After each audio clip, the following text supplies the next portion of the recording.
Welcome, Immortalites, to another round of the conversations. It's been a while since I've done one of these, and I have a great guest on for us today. It is Pete Smissen, and yeah, you'll like this bio, man.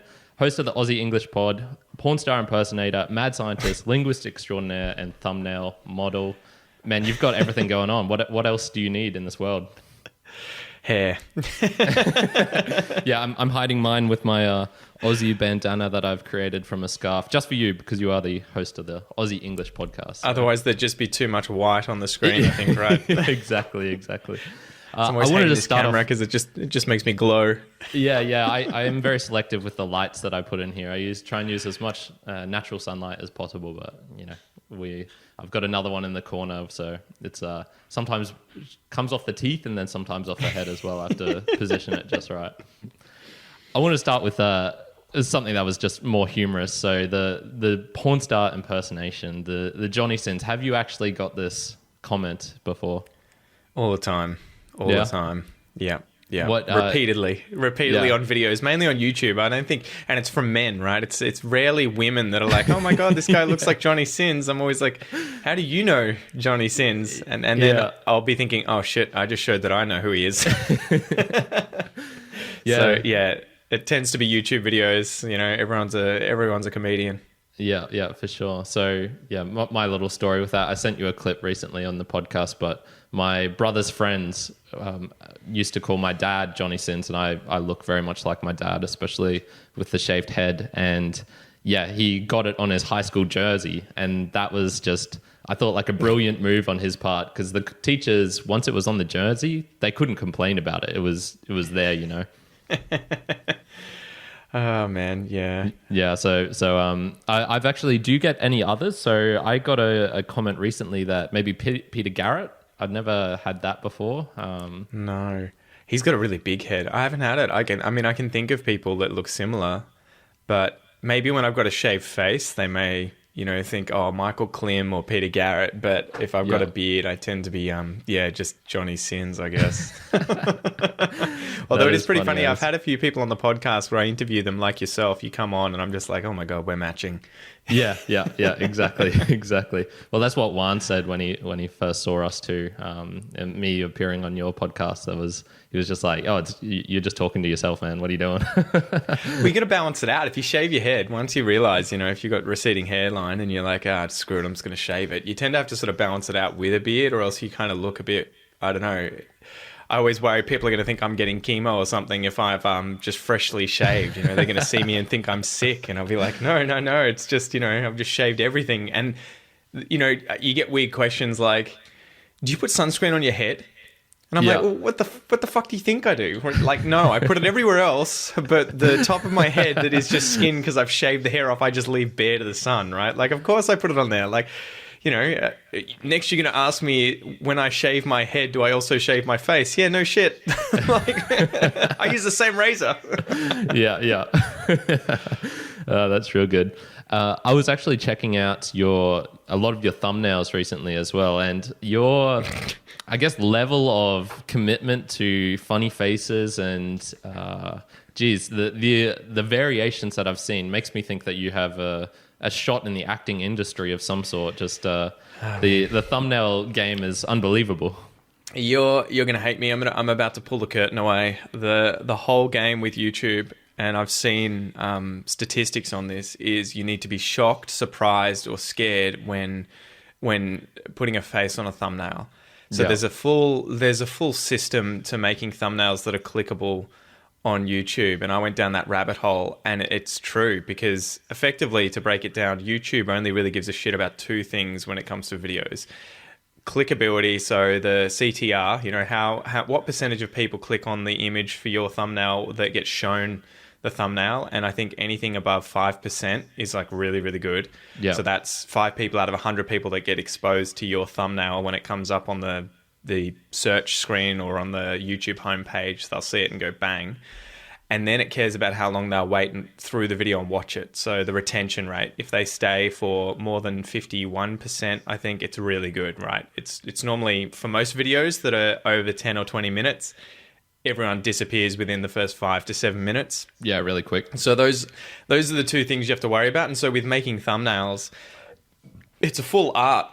You need 3 components, right? You sort of need you in one shape or another. You need a little bit of text, potentially, not always. And then you need other imagery that's going to capture the person's interest.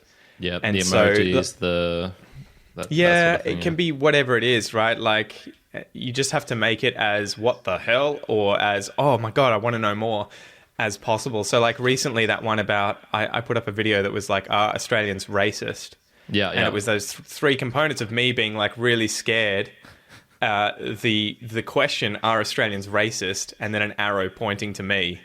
Yeah. You know, and so people are going to see that and be like, wow, is Pete racist? Or wow, are Australians racist? This guy looks horrified.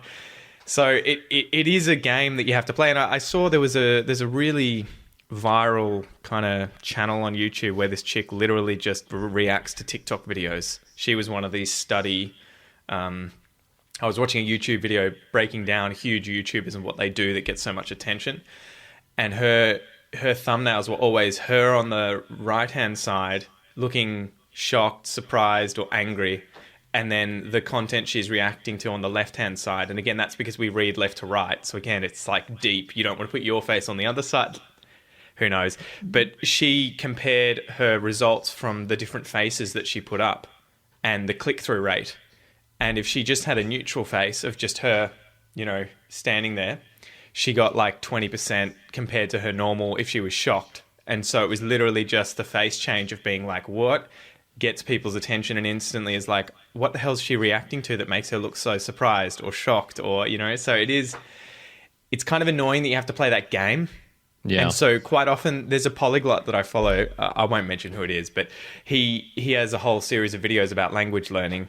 And it's really funny because he has a very kind of neutral, boring British personality when he speaks and when he's presenting his videos. So he's very vanilla.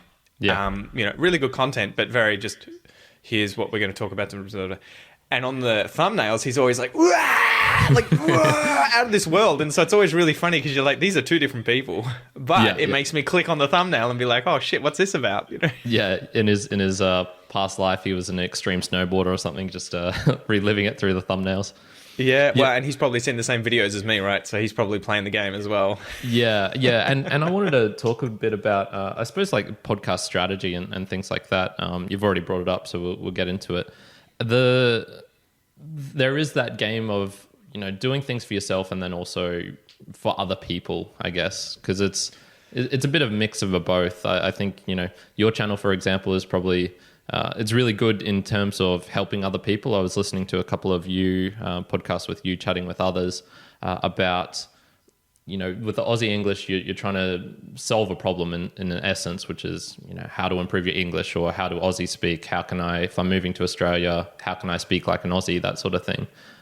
You know, the one of the reasons I think that we struggle here at Mere Mortals is we're not super defined in like a one core niche. We're sort of expanding all over the place.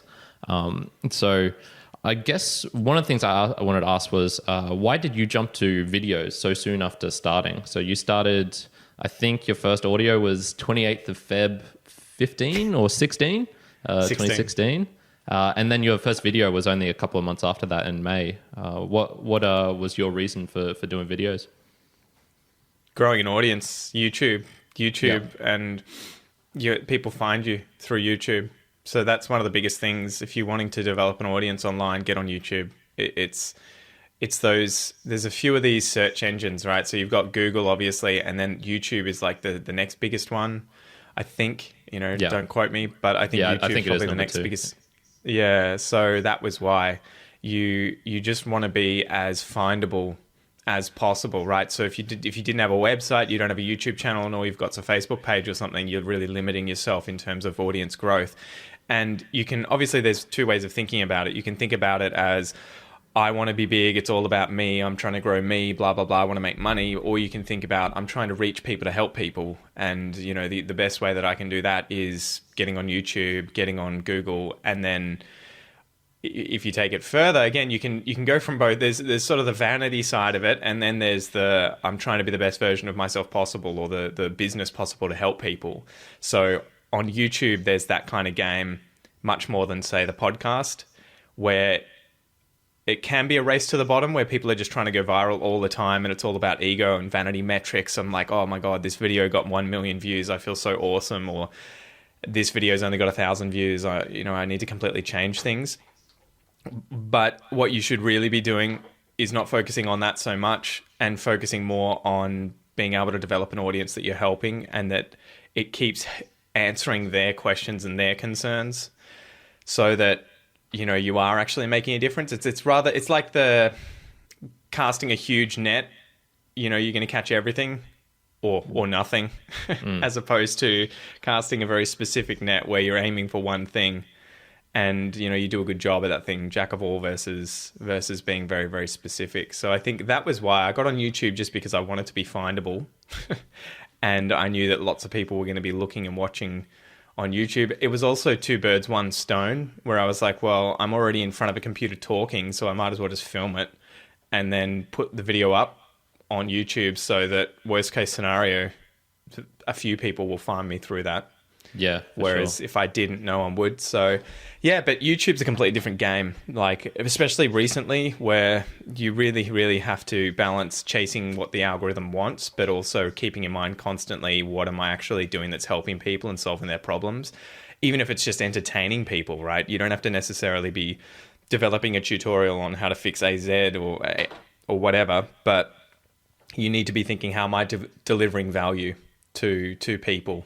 And how can I do that in a way that people respond well by watching a lot of it, so that it's a feedback loop? Definitely. Yeah. Yeah. I mean, we were sort of similar in the sense that when we were first starting to think about podcasting, which was September of 2019, we started.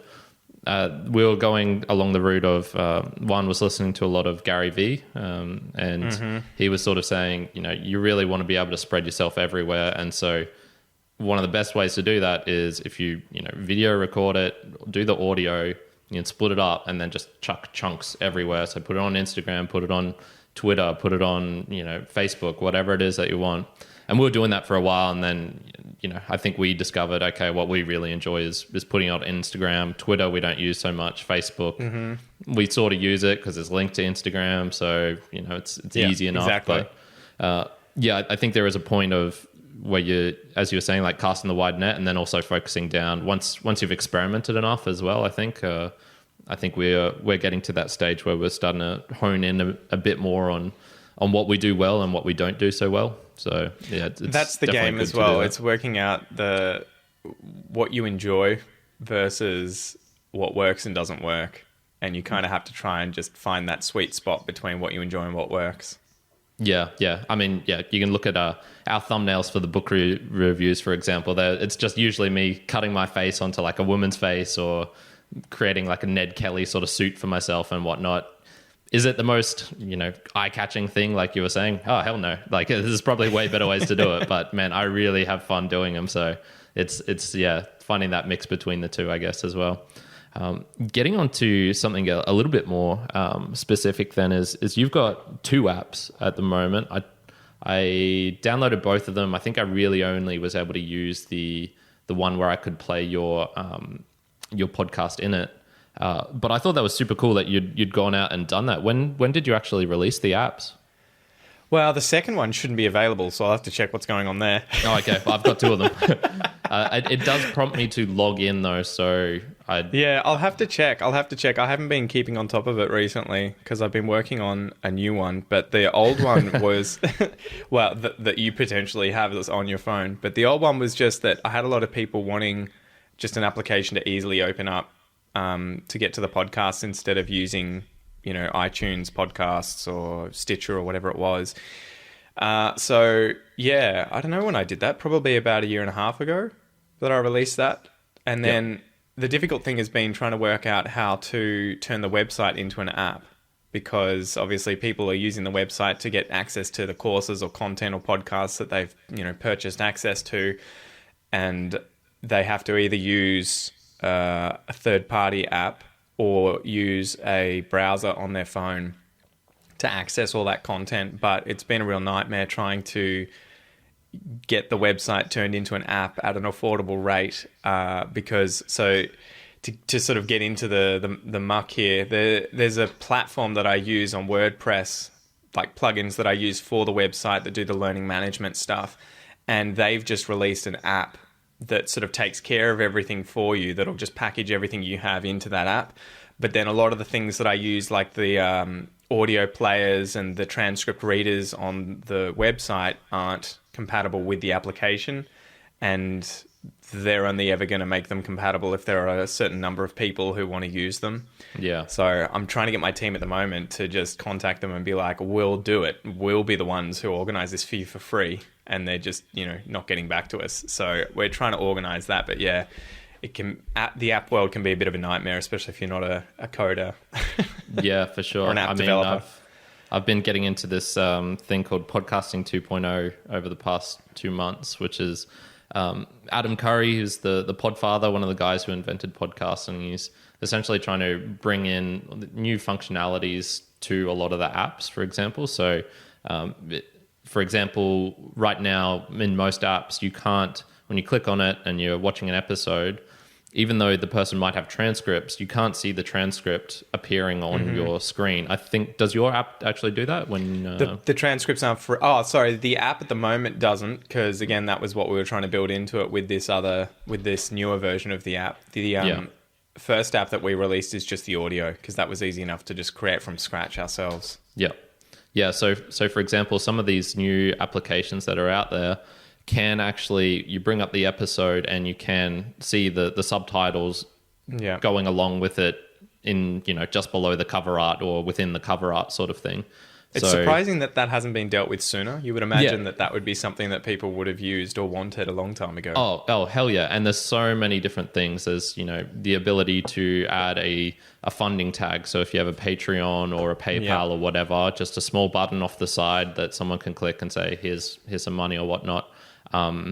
Chapters, for example, having a separate tab where you can just click on the chapter and even an image located so it's within almost that. Turning it into like an audiobook kind of experience. Right? Yeah. There's a lot of things going on, and I've actually even done this for ours, which is all of the podcasting apps. Well, a lot of them can actually play video within them as well. It's not just for MP3 files. So we create clips from our main one, which are 1 to 3 minutes in length. And we put them on, in 4K definition on YouTube because, YouTube's fantastic for that. But some of these apps, there is a site now, and you can actually search it on a couple of specific apps where if you type in mere mortals without any gap between them, I've put those clips on there in a low quality definition, but still good enough for the phone. And you can see our clips in the podcast player. So if you want to listen to us in audio, it'd be one step to go over to there. If you want to, find out these little video clips, just go in the same place. So obviously that doesn't have a lot of the awesome functionalities that YouTube does, like the commenting and whatnot. But man, the stuff they're working on is really cool because they're actually working on cross-commenting as well. So if I leave a comment on, let's just say Podfriend, I could go to another app and see it in Podverse as well. So there's lots of cool things out there. So I figured I should let you know about these things as well because you've got an app yourself. So there's it's a always lot of crazy cool stuff seeing the coming innovation that happens, right? Yeah, definitely. So how much of your user base do you think you actually managed to, or your listeners would use your app in particular compared to some of the other ones? Is that I'm not sure. Again, it's a difficult question to answer because it's kind of like an RSS feed that gets used. I know how many people download the app, but then when they access the RSS feed, I think most of the information I have is more about what phone they've got. Like, is it using ISO? Because it'll be obviously taking that from whatever app you're using. It'll just be taking the phone model from that. Is it Android? Is it ISO? Was it on a computer? So I don't think I actually really have much in ways of stats for the app, and I should be on top of this, but I just haven't been recently. But one thing that is interesting, I guess, if I look at my stats, and I should probably bring them up on the screen here, to be honest. It's something like 90%, maybe 80 to 90% are people on iPhones. And so again, that's once you can actually get into this and have a look at your analytics on your podcast, it tells you a lot about what you should be making, your app for. So, Yeah. you know, I had a lot of emails always saying, do it for Android, do it for Android. But yeah, if I look here at Access, it's about 60% iPhone. And then what do we got here? The rest is Mac, Apple Watch. And then there's like 15% that's Android.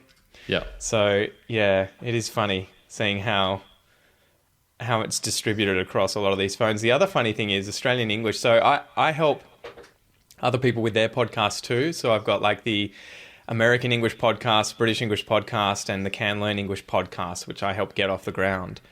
And I think, at least with the British English podcast, who I'm working closely with at the moment, he has kind of like an even distribution of listeners. His audience tends to be like, I think if I go to his stats here, it's like 5,000 in the UK, 5,000 in Japan, 5,000 in, you know, of downloads in Indonesia, 5,000 in Thailand, 5,000 in Brazil.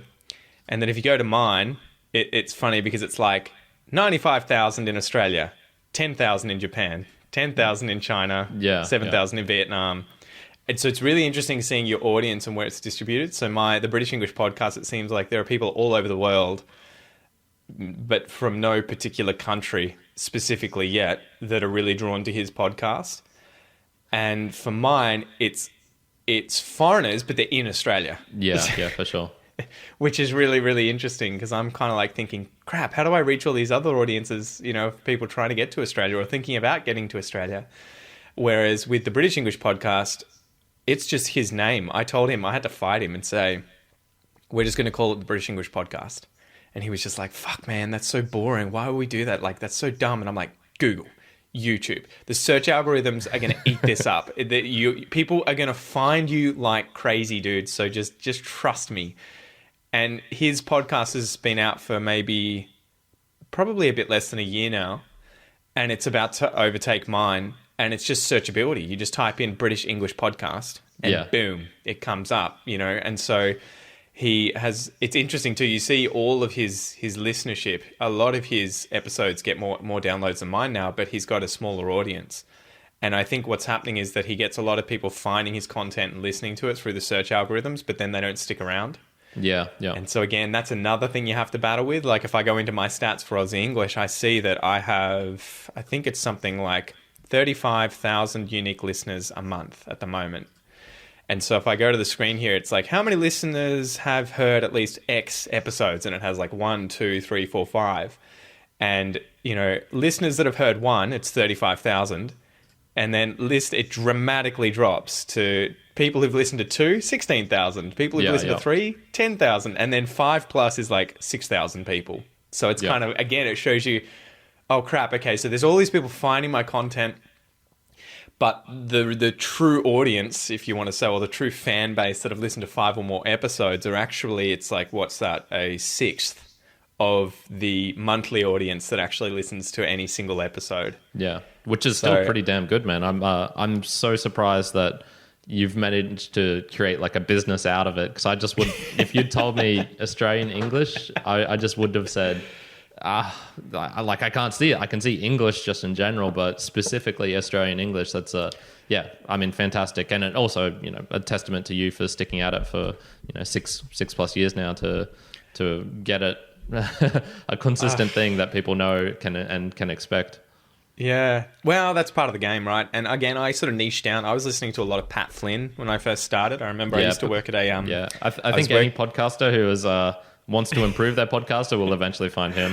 Well, man, I was listening to him. I think it would have been 2000. It would have been about when I started Aussie English, because I was getting into online business, obviously starting up my business. And I used to listen all the time when I was walking to work. I was working whilst I was finishing my PhD. I was working at a Spanish restaurant, tapas restaurant called La Porchetta. No, not really. It had an Italian name though. Portello Rosso. That was it. Red Door. And it was a pizza place that was Italian originally, and they just kept the same business name but made it Spanish. Don't ask me. So confusing as. I know. So anyway, I was working there, and I used to have to show up early and do all the cleaning, like mopping the floors, cleaning the toilets, sweeping the floors, and vacuuming. And so I would just listen to a podcast for an hour or so and would get this sort of daily dose of business, online business stuff from Pat Flynn. I don't know where this story was going, but yeah. We're talking about sort of niching down. That's right. And he had his little saying of like, the riches are in the niches. Yeah. Although it doesn't rhyme in Australian English, the riches are in the niches. Yeah. And so I remember thinking, I could just do another English podcast, but there were so many out there. And I think I've told you my backstory where I was training Brazilian Jiu-Jitsu at a mixed martial arts gym in Melbourne, and there were so many foreigners there coming in all the time, and I felt freaking embarrassed that I didn't speak a foreign language, because the average person there probably spoke 2, 3, 4 languages. And a lot of them were coming to me saying, Australian English is a real bitch, man. How do we get used to it?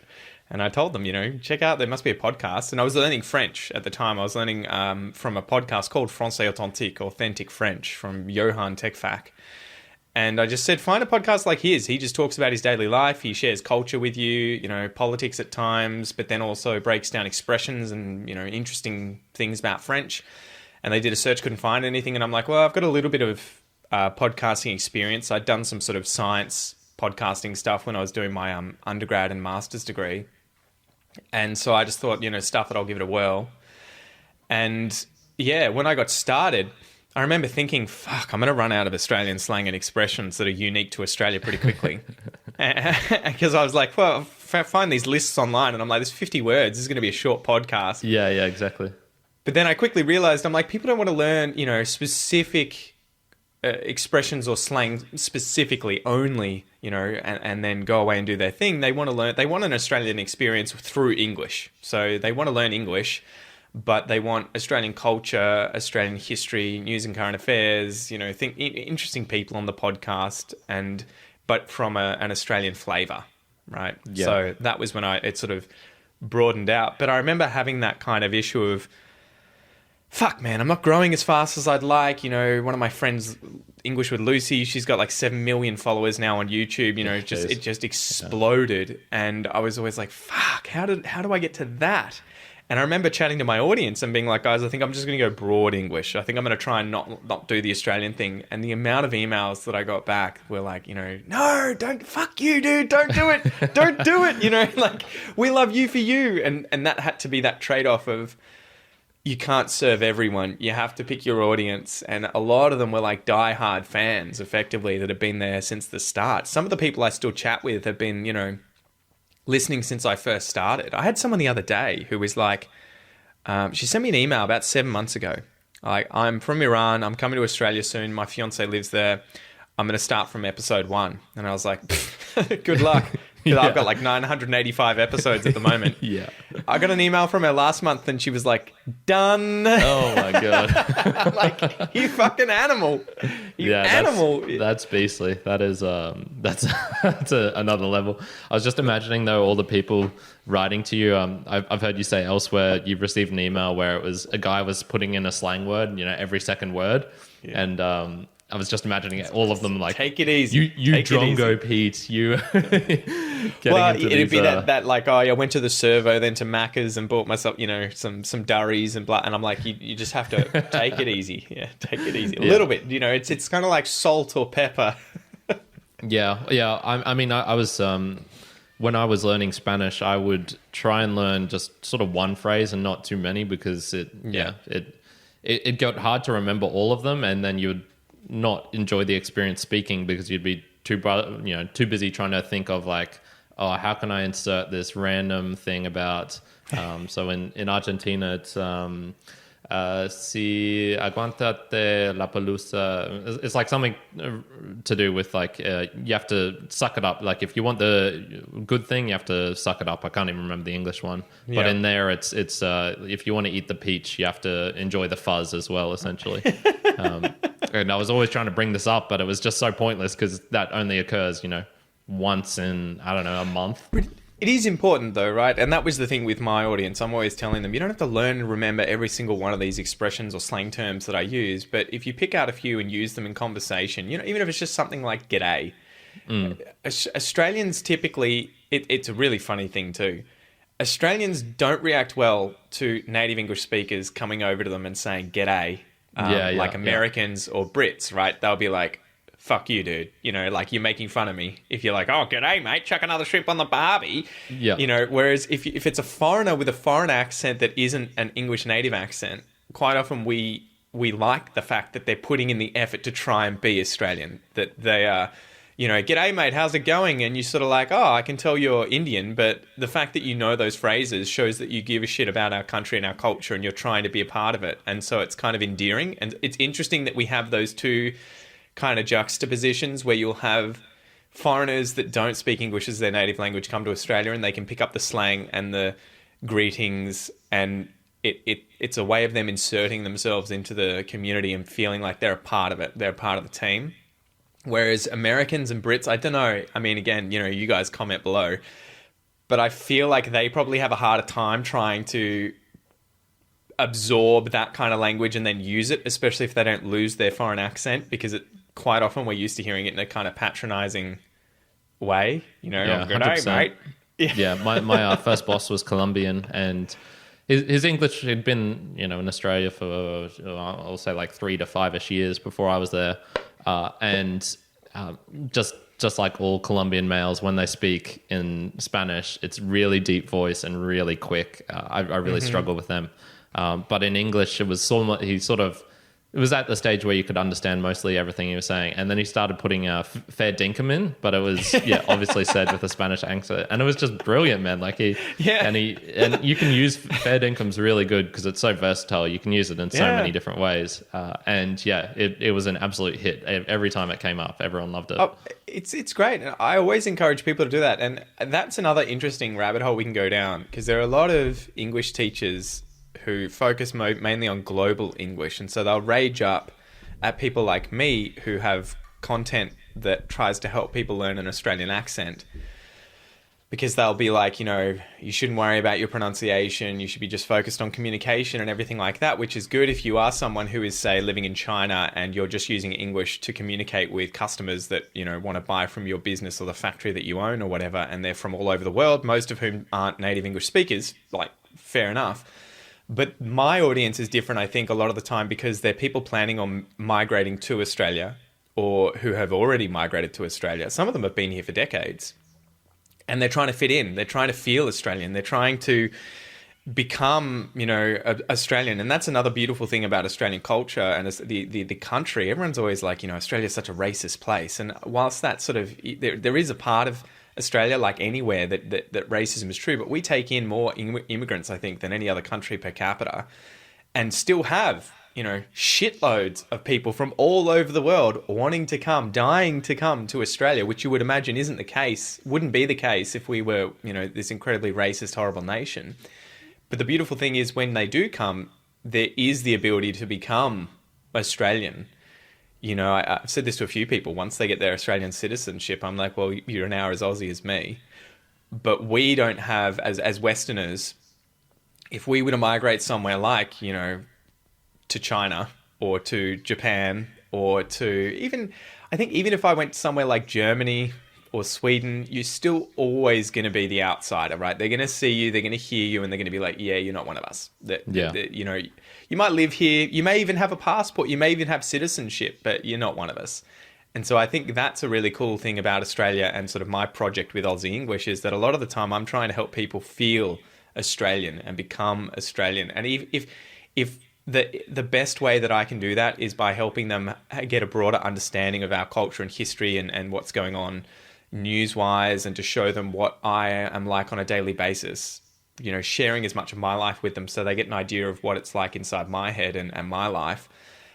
And also that they can pick up a few slang words and expressions that they can go out there and use and it's sort of get a smile or get a reaction from, you know, native-born Australians, then, you know, that's my job done. But it is surprising how little a lot of them really need to still feel a big part of the community and feel like they're Australian. Yeah, definitely. And it's it is a slow process, and man, anyone who is moving anywhere for a significant amount of time it's hard, man. I didn't really have it because I was traveling so often through sort of Latin America, but and going from country to country. But I stayed in Medellin for a month and a bit. I got an apartment there, And I never really felt like I was even taking a step towards integrating, because it's just, there's so many things you have to learn, so many, small nuances of the country, and let alone the language that you have to really get into. Before we jump onto languages, man, I just wanted to ask you, so with your... There's two things. So one, there was the starting a language, but almost for the wrong reason. So, you were doing it out of a place of, I guess, insecurity, if you wanted to call it that. You really felt that you were unworthy, or like you had all these other people in the jiu-jitsu and you were just like, oh, I'm just an ignorant Aussie, et cetera, et cetera. What are your thoughts on starting things for the wrong reason? And then I'm imagining that your reason for learning languages is absolutely way different now than it was back then. Okay. I think, well, it is one of those things, we can get into religion here. It's kind of like when someone does the right thing, but they do it for the wrong reasons, you're kind of like, I wish they would do it for the right reasons, but I'm just glad they're doing it. Yeah. Like when someone apologizes to you and you're like, you don't fucking mean it.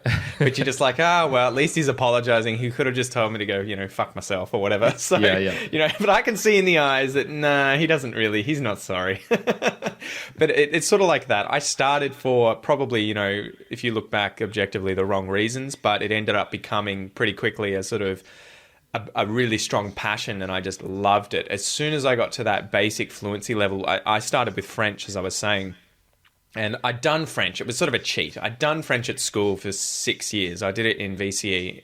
I don't even know what it's called nowadays, but in my final year of high school, and I sucked, like compared to what I became later, which, I'm probably back at what I was at high school now because I haven't spoken French in ages. Yeah.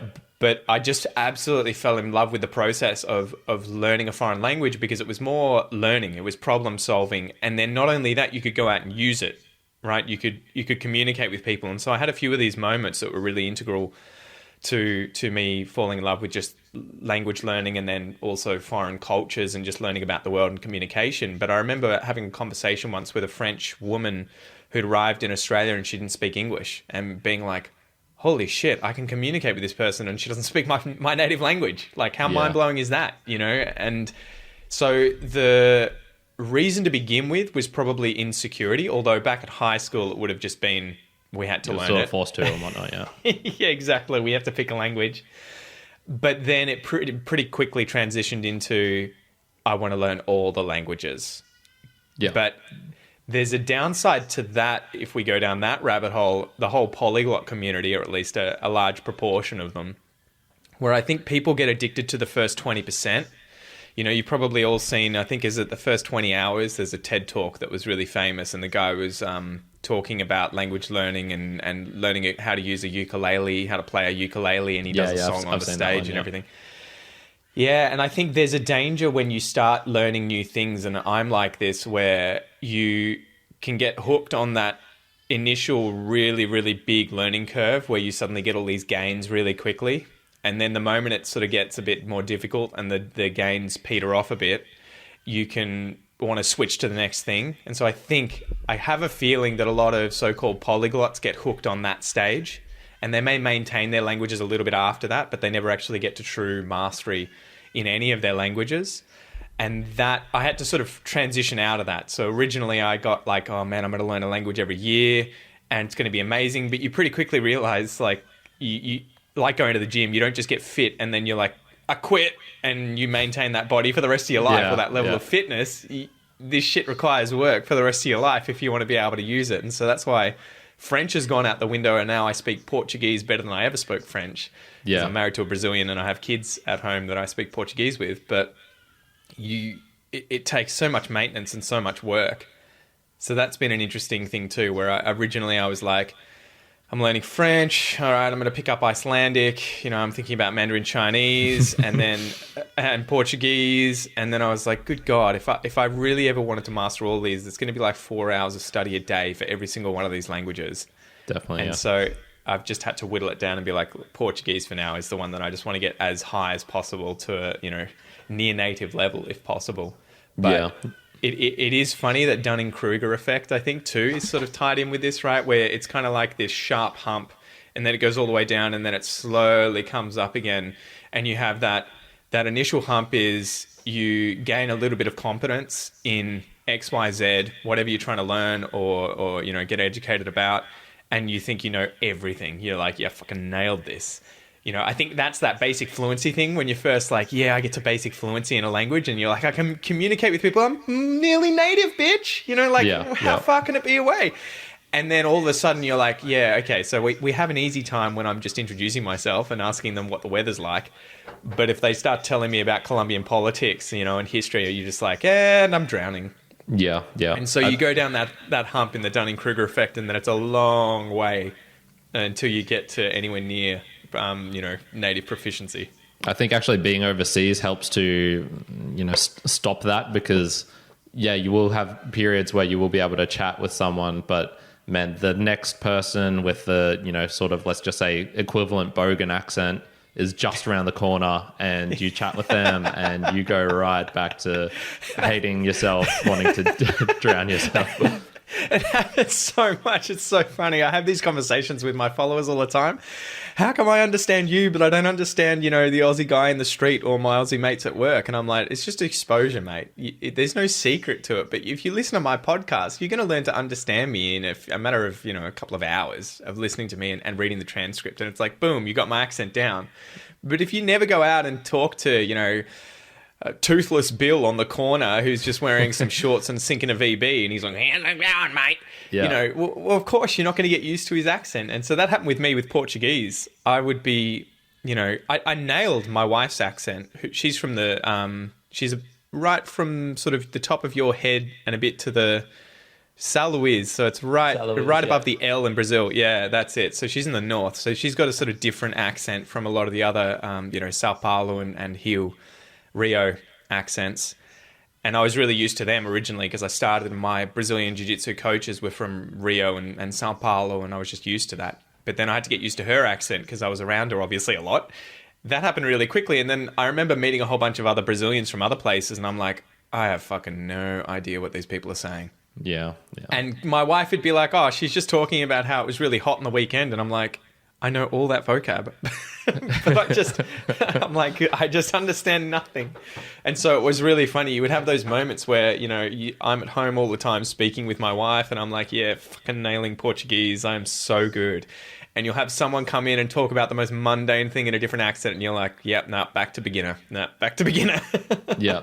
I can't remember if I told you this when I chatted with you, but I was in Mexico, so I was probably about 6 months in. I was probably right around that period of, yeah, you know what, my Spanish is getting decent. I can have, a 1 hour, 2 hour conversation, and it's all good. I can express myself. I don't feel like sleeping afterwards. Yeah, like, oh my God, I'm drained. Yeah. And there was an Australian girl also in the hostel who I knew spoke Spanish. And there was just these little kids around who were the kids of the owner of the hostel.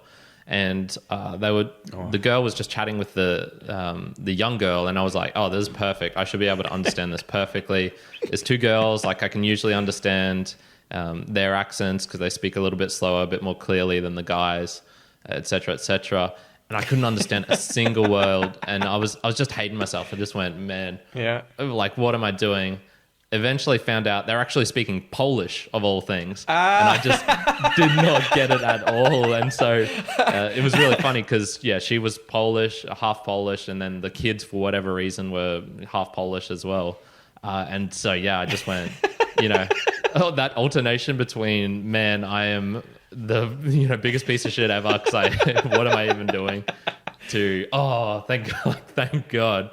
I had something like that happen to me when I was in France. I was 16 and my school did a trip over in France for a month. And I was lucky enough to have my parents pay for that and let me go. But I remember we were in a hotel in Paris, and the concierge, the guy who was running it, was chatting with this woman. And I'm like, what the is this woman saying? Like, I was like, I can't understand. And I was like, oh, he's speaking in a different, like, he's speaking French and she's replying in a different language, and they both know each other or something, you know, like sometimes I talk to my wife. That's confusing. But then afterwards I was like, what language was that? And he's like, oh, it was French, but she's from Quebec. I was like, oh my God, I thought it was Swedish or something. I was like, I couldn't understand anything. Man, so it is funny how your ear... It's really weird. It's kind of like doing a magic eye sometimes. You know how like when you do those old puzzles where you look at them and you have to cross your eyes, and you can like, takes you, when you first start doing them, it can take you, you know, ages to be able to do it. But then afterwards it's just like bang, and you can kind of always do it. And you're like, I can't unsee it now. Yeah, for sure. It feels like that with a lot of these accents, where initially you're just like, good God, I can't understand any of this. And then there's a point where you get enough exposure that your brain just knows to how arrange all the vowels and consonants, and then be like, there's the message. You finally get the message. Yeah. So yeah, it's a beautiful thing, dialects and accents. That was the same thing for like Scottish English. My dad used to watch Billy Connolly all the time. And I remember as a kid just being like, I have no idea what the hell is a jobby and all these things. And then now as an adult, I hear it all the time, and I'm like, yeah, I can understand him clear as day. And my wife would just be like, no, no. Yeah. But I have another funny story. I got stoned when I was doing my master's degree, and I was watching this movie. I flicked on the TV and was watching this movie once, and I was like, it's in German, but I can understand everything the guy's saying. I was like, holy shit, you know, I didn't realize I spoke German, or that German is so close to English that I can understand everything this guy's saying. And my girlfriend at the time came in, and I was like, I can understand German. And she's like, the subtitles are on, you fucking retard. I remember that. That was amazing too. That was a good story to share. Yeah, that's real nice. You mentioned the gym as well. I was going to say, one of the things I think about starting something for the wrong reason is, you know, totally acceptable. It's like the best thing though is transitioning out of it as quickly as you can. So me, for example, when I started going to the gym for the first time, it was definitely like, people are judging me. You know, I want to look stronger. I want to be stronger. I want to look bigger, that sort of thing. And then, yeah, you transition hopefully pretty quickly to, no, this is, you know, giving me a lot of confidence. I'm feeling better. I'm feeling stronger. Like, you know, more for me. And there's still a little percentage of wanting to prove yourself or whatever, but the balance, the ratio definitely switches. So yeah, have you for done whatever it is, I think before? What's that? Have you ever done photography? Like gone out and taken photos of birds or people or anything like that? Not particularly, no. That was one of those things where I had that sort of a moment too, where I was very self-conscious originally, because you end up getting in all these weird positions to try and get certain angles. Once you get an idea of framing photos and what you're after and where the light is and the shadows and everything, quite often you'll see what you want to take a photo of, but you're like, shit, I got to go, you know, stand over there in the water. Yeah. to get the right thing, or I have to lie on my stomach, you know, in the middle of a street, in the middle of the road, you know, where there's a puddle, in order to get the angle right. And I remember when I was first getting into photography, when we were living in Canberra, I was like, Jesus Christ, people are going to stare at me and think I'm such a weirdo. You know, I'm lying on the ground, twisted up, and I'm like, yeah, boom. And then I get the photo. But then after a few weeks of doing that, you just all of a sudden will find yourself lying down in the middle of a crowd, or, you know, in some really weird position to get the photo, and you don't even think anymore about the outside world. You just think about what you're trying to get, what you're trying to achieve in terms of the photo. So it's funny how that happens at the start with anything, right? You get very self-conscious, and then pretty quickly you kind of just like, I just need to do what needs to be done. Yeah, I was like that a bit with wearing random clothes. So like even wearing my stupid bandana here at the moment, doing that outdoors, I'd be like, no, plain clothing, you know, just look normal, fit in, blend in, Kyrin. That's the best way to go. But the real breaking point for me was when, was it last year? Yeah, it must have been last year in 2020 for the Halloween October one, and I did an outdoors podcast, and I dressed up as Dora the Explorer. And so it wasn't even Halloween during the night. It was just during the day. And here's, you know, me with the wig on, tight pink shirt, orange shorts, the yellow socks with the frilly things on it, all this sort of stuff. And since then it's just been like, man, I can wear whatever. I really don't give a shit anymore. Someone I mean, I got suggested this video on YouTube recently where someone was shaving their head for the first time. And it was just really funny as someone who obviously shaves his head all the time. It was funny seeing how much this guy was like, oh my God, it's going to be horrible. People are going to stare at me. They're going to be like this weirdo.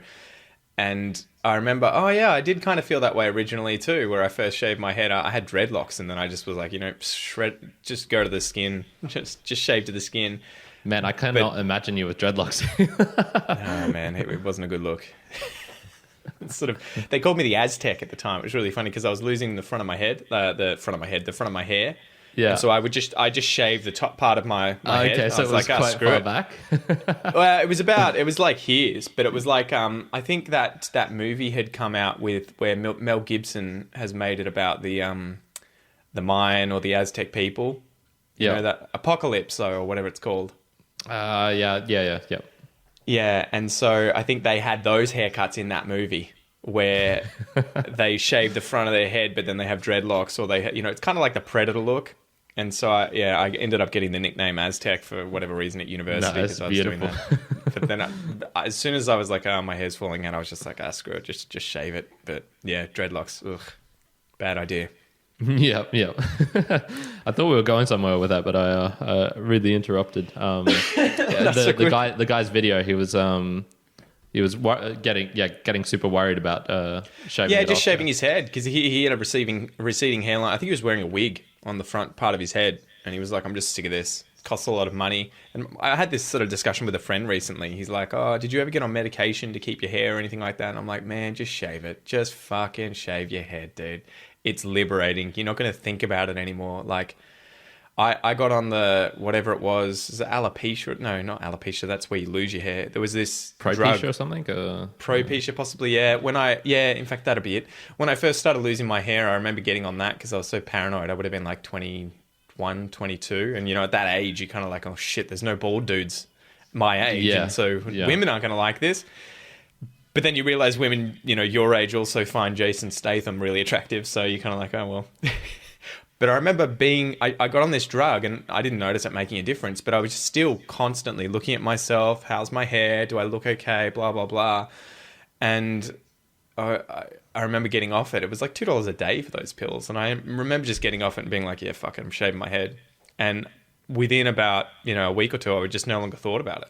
It was gone. Yeah. And so it was much more, who cares? It's just hair. And you just free yourself up from thinking about this thing and being constantly paranoid and checking yourself out in the mirror and being worried about what other people are going to think. And so that's why I was chatting to my friend and I'm like, mate, just stop. Just shave it off. Just shave it off. It's the easiest thing in the world. You don't have to get a haircut ever again. You don't have to wash your hair. There's no shampoo. You've never had a relationship that close to water before. When you get under the shower, it's intimate.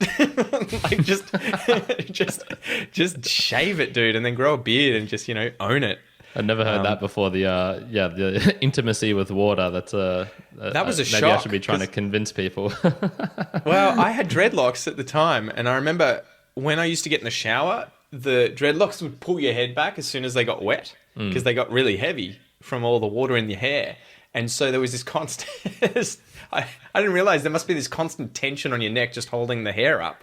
Yeah, and so when I shaved the dreads off, it was really amazing because you just feel water on skin, right? There's no hair that's kind of diverting the water around your head and it's coming over your face or over your ears.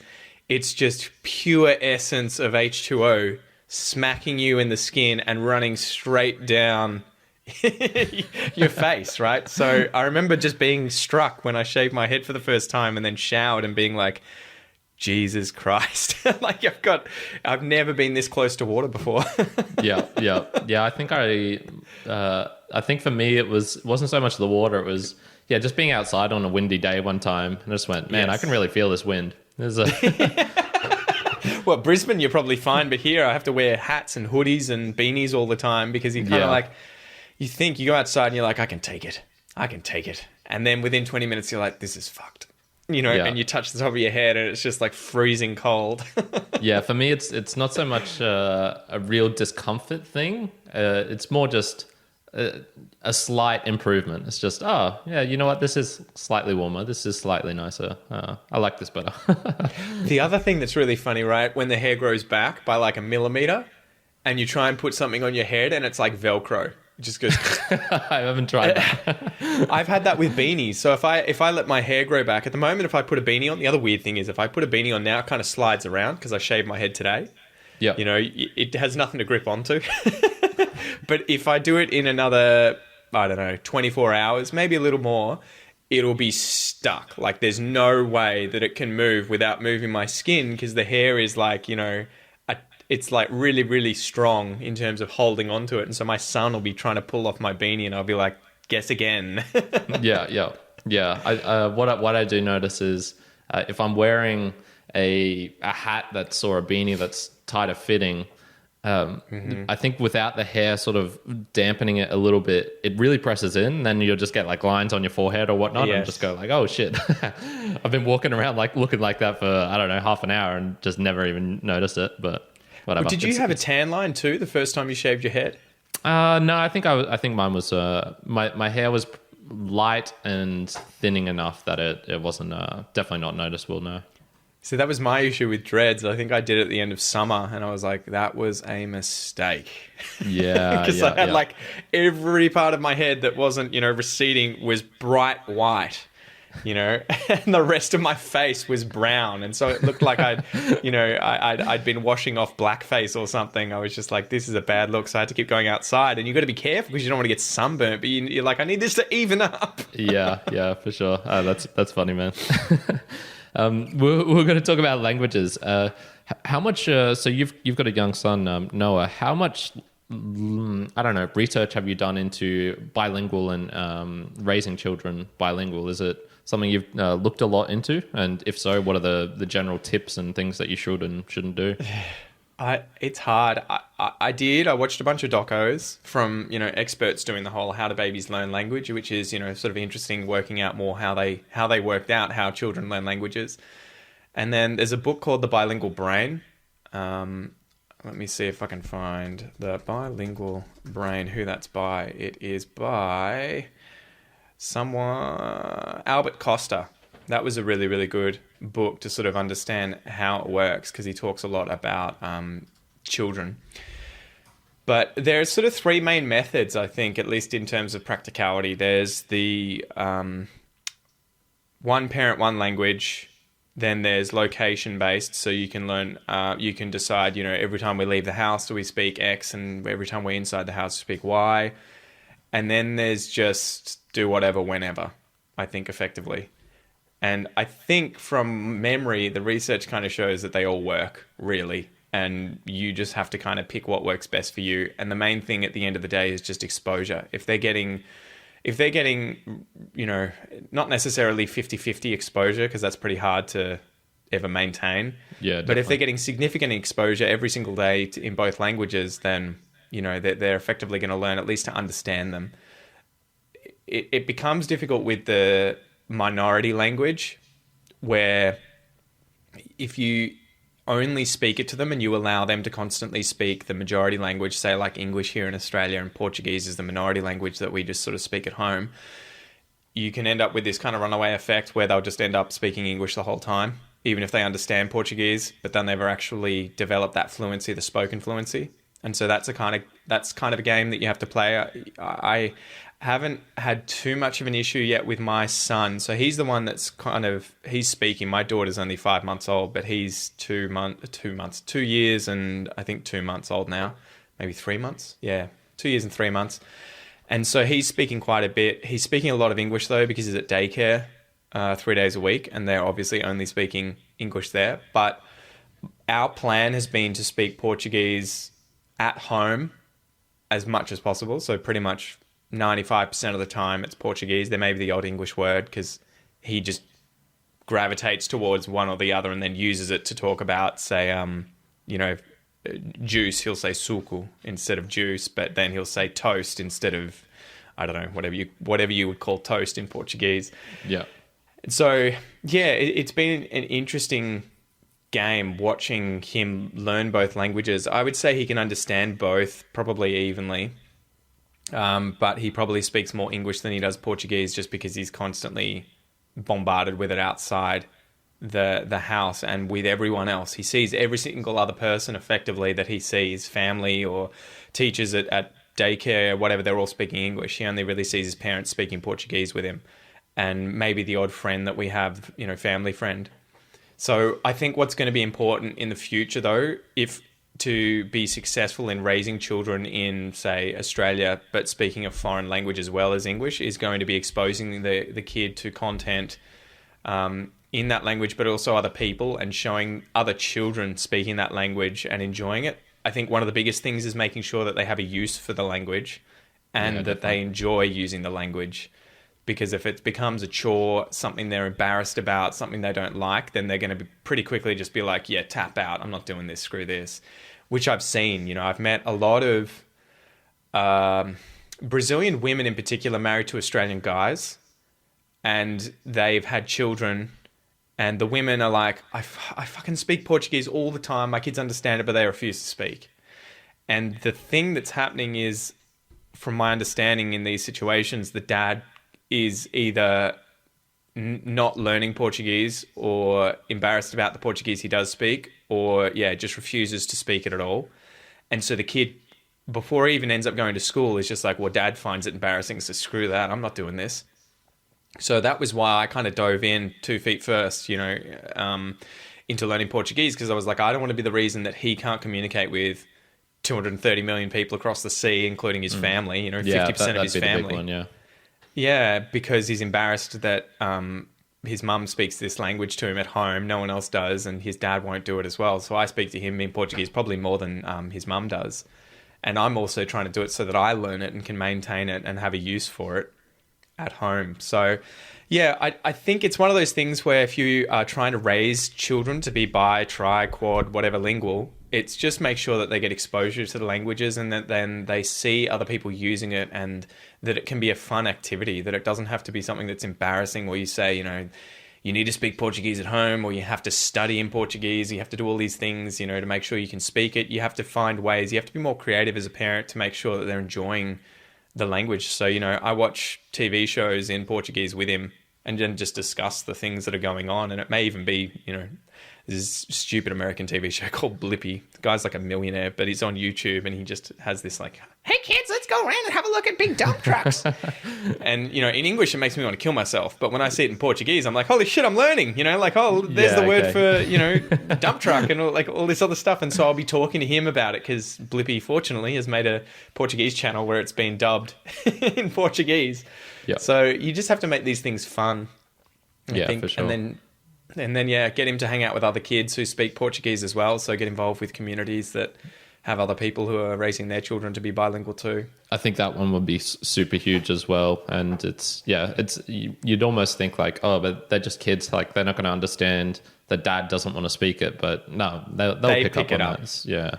And he knows. He's only 2. And he knew probably 6 months ago, when he was only a bit older than 1, he knew that his grandparents didn't speak Portuguese. He wouldn't speak Portuguese to them. I mean, he may say the odd thing if he didn't know the alternative word.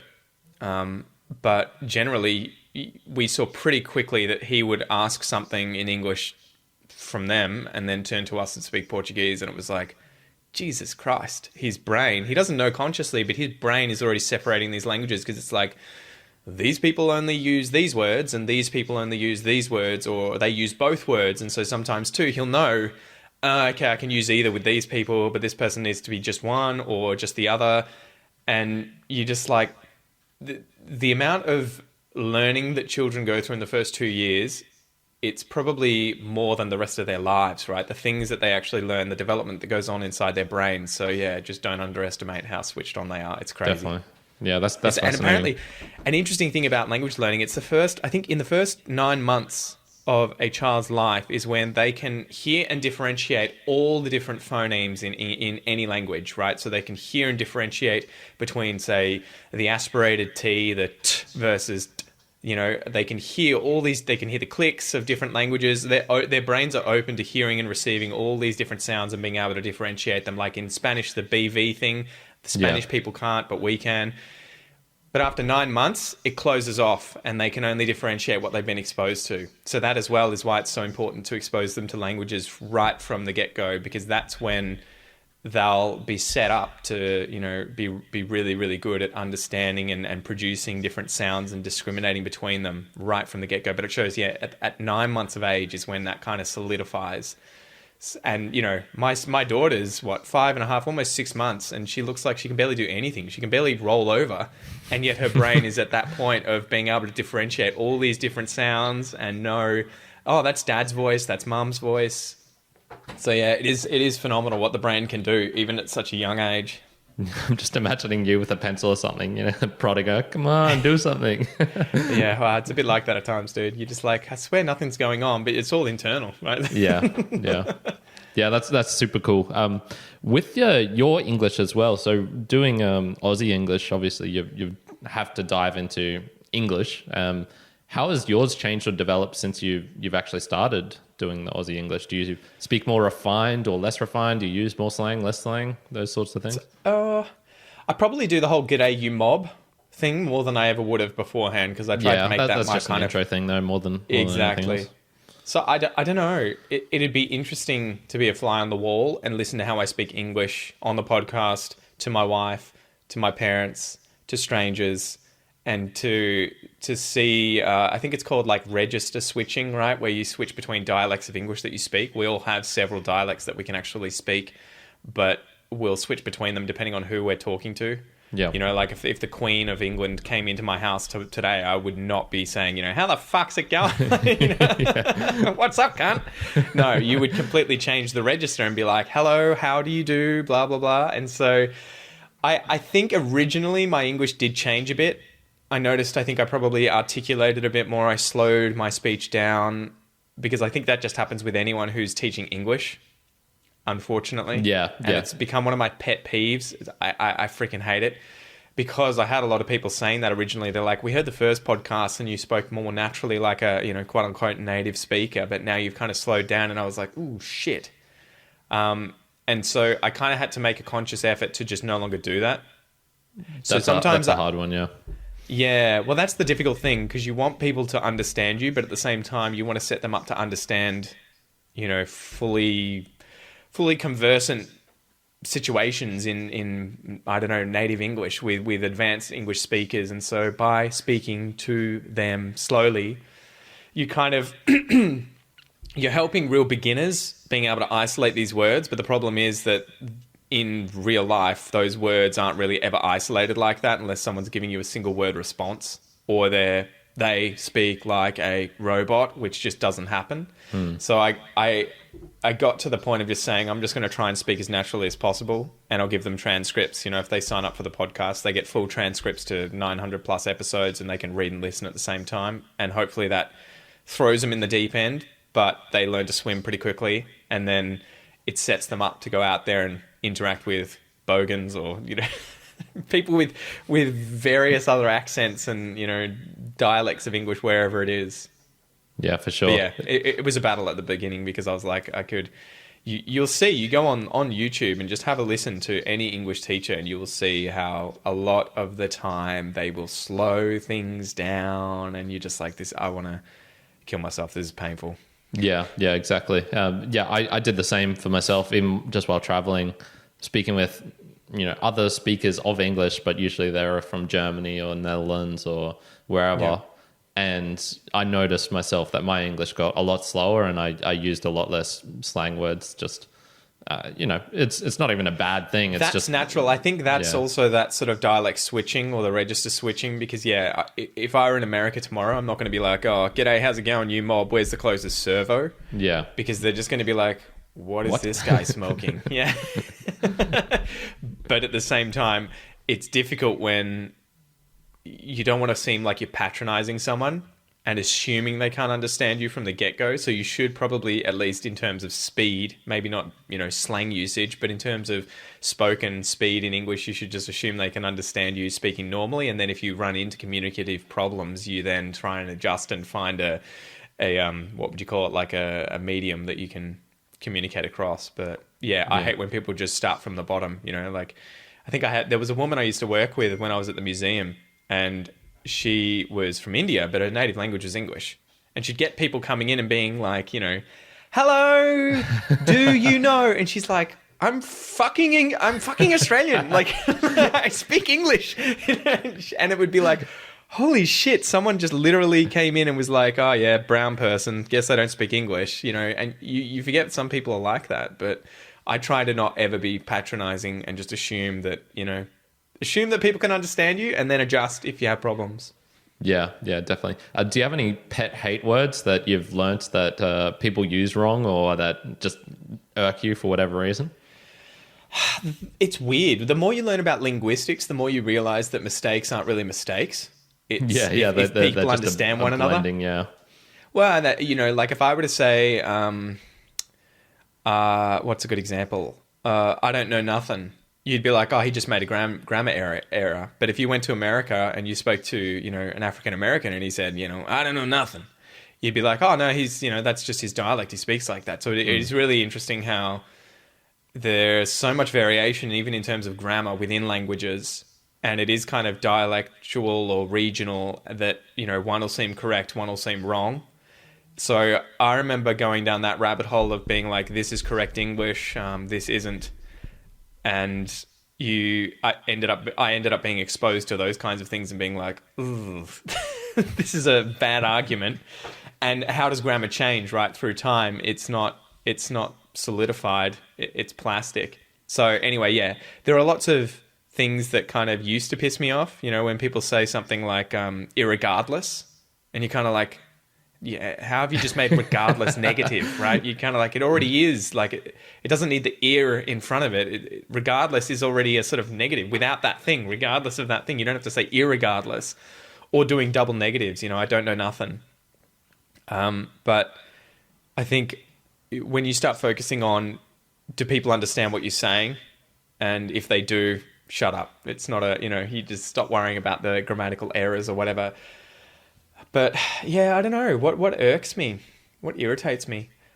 It's probably people correcting other people's grammar, especially when it's incorrect to correct them. Like sentences don't finish with a preposition. You just like, shut the fuck up. Like, like what do you mean they don't finish with a preposition? You can finish the sentence however you want. If the person understands you, it works. It's grammatically, it's functional. It works. But yeah, I like it. It should be, who did you speak to? No, it should be to whom did you speak? And you're like, no one speaks like that, man. No one says that, So that became more of a hate, I think, after starting to teach English of people. My dad does this all the time. Hopefully he won't hear this episode, but he'll always be like, nah, the grammar's wrong. You can't say that. You got to say this. And I'll just be like, oh, you gotta educate yourself, old man. Yeah. You gotta get out there and mix a bit. I remember I went to a little Spanish meetup here in Brisbane after I'd been back for, I don't know, a couple of months. And yeah, I was still learning Spanish a whole heap, a couple of hours per day or whatever. And there was a native speaker from Spain, and I got into a semi-argument with her about using the subjunctive, and you can either say there's like two forms of it. There's one that ends with RA and then one that ends with SE. So it's like hubiera or hubiese.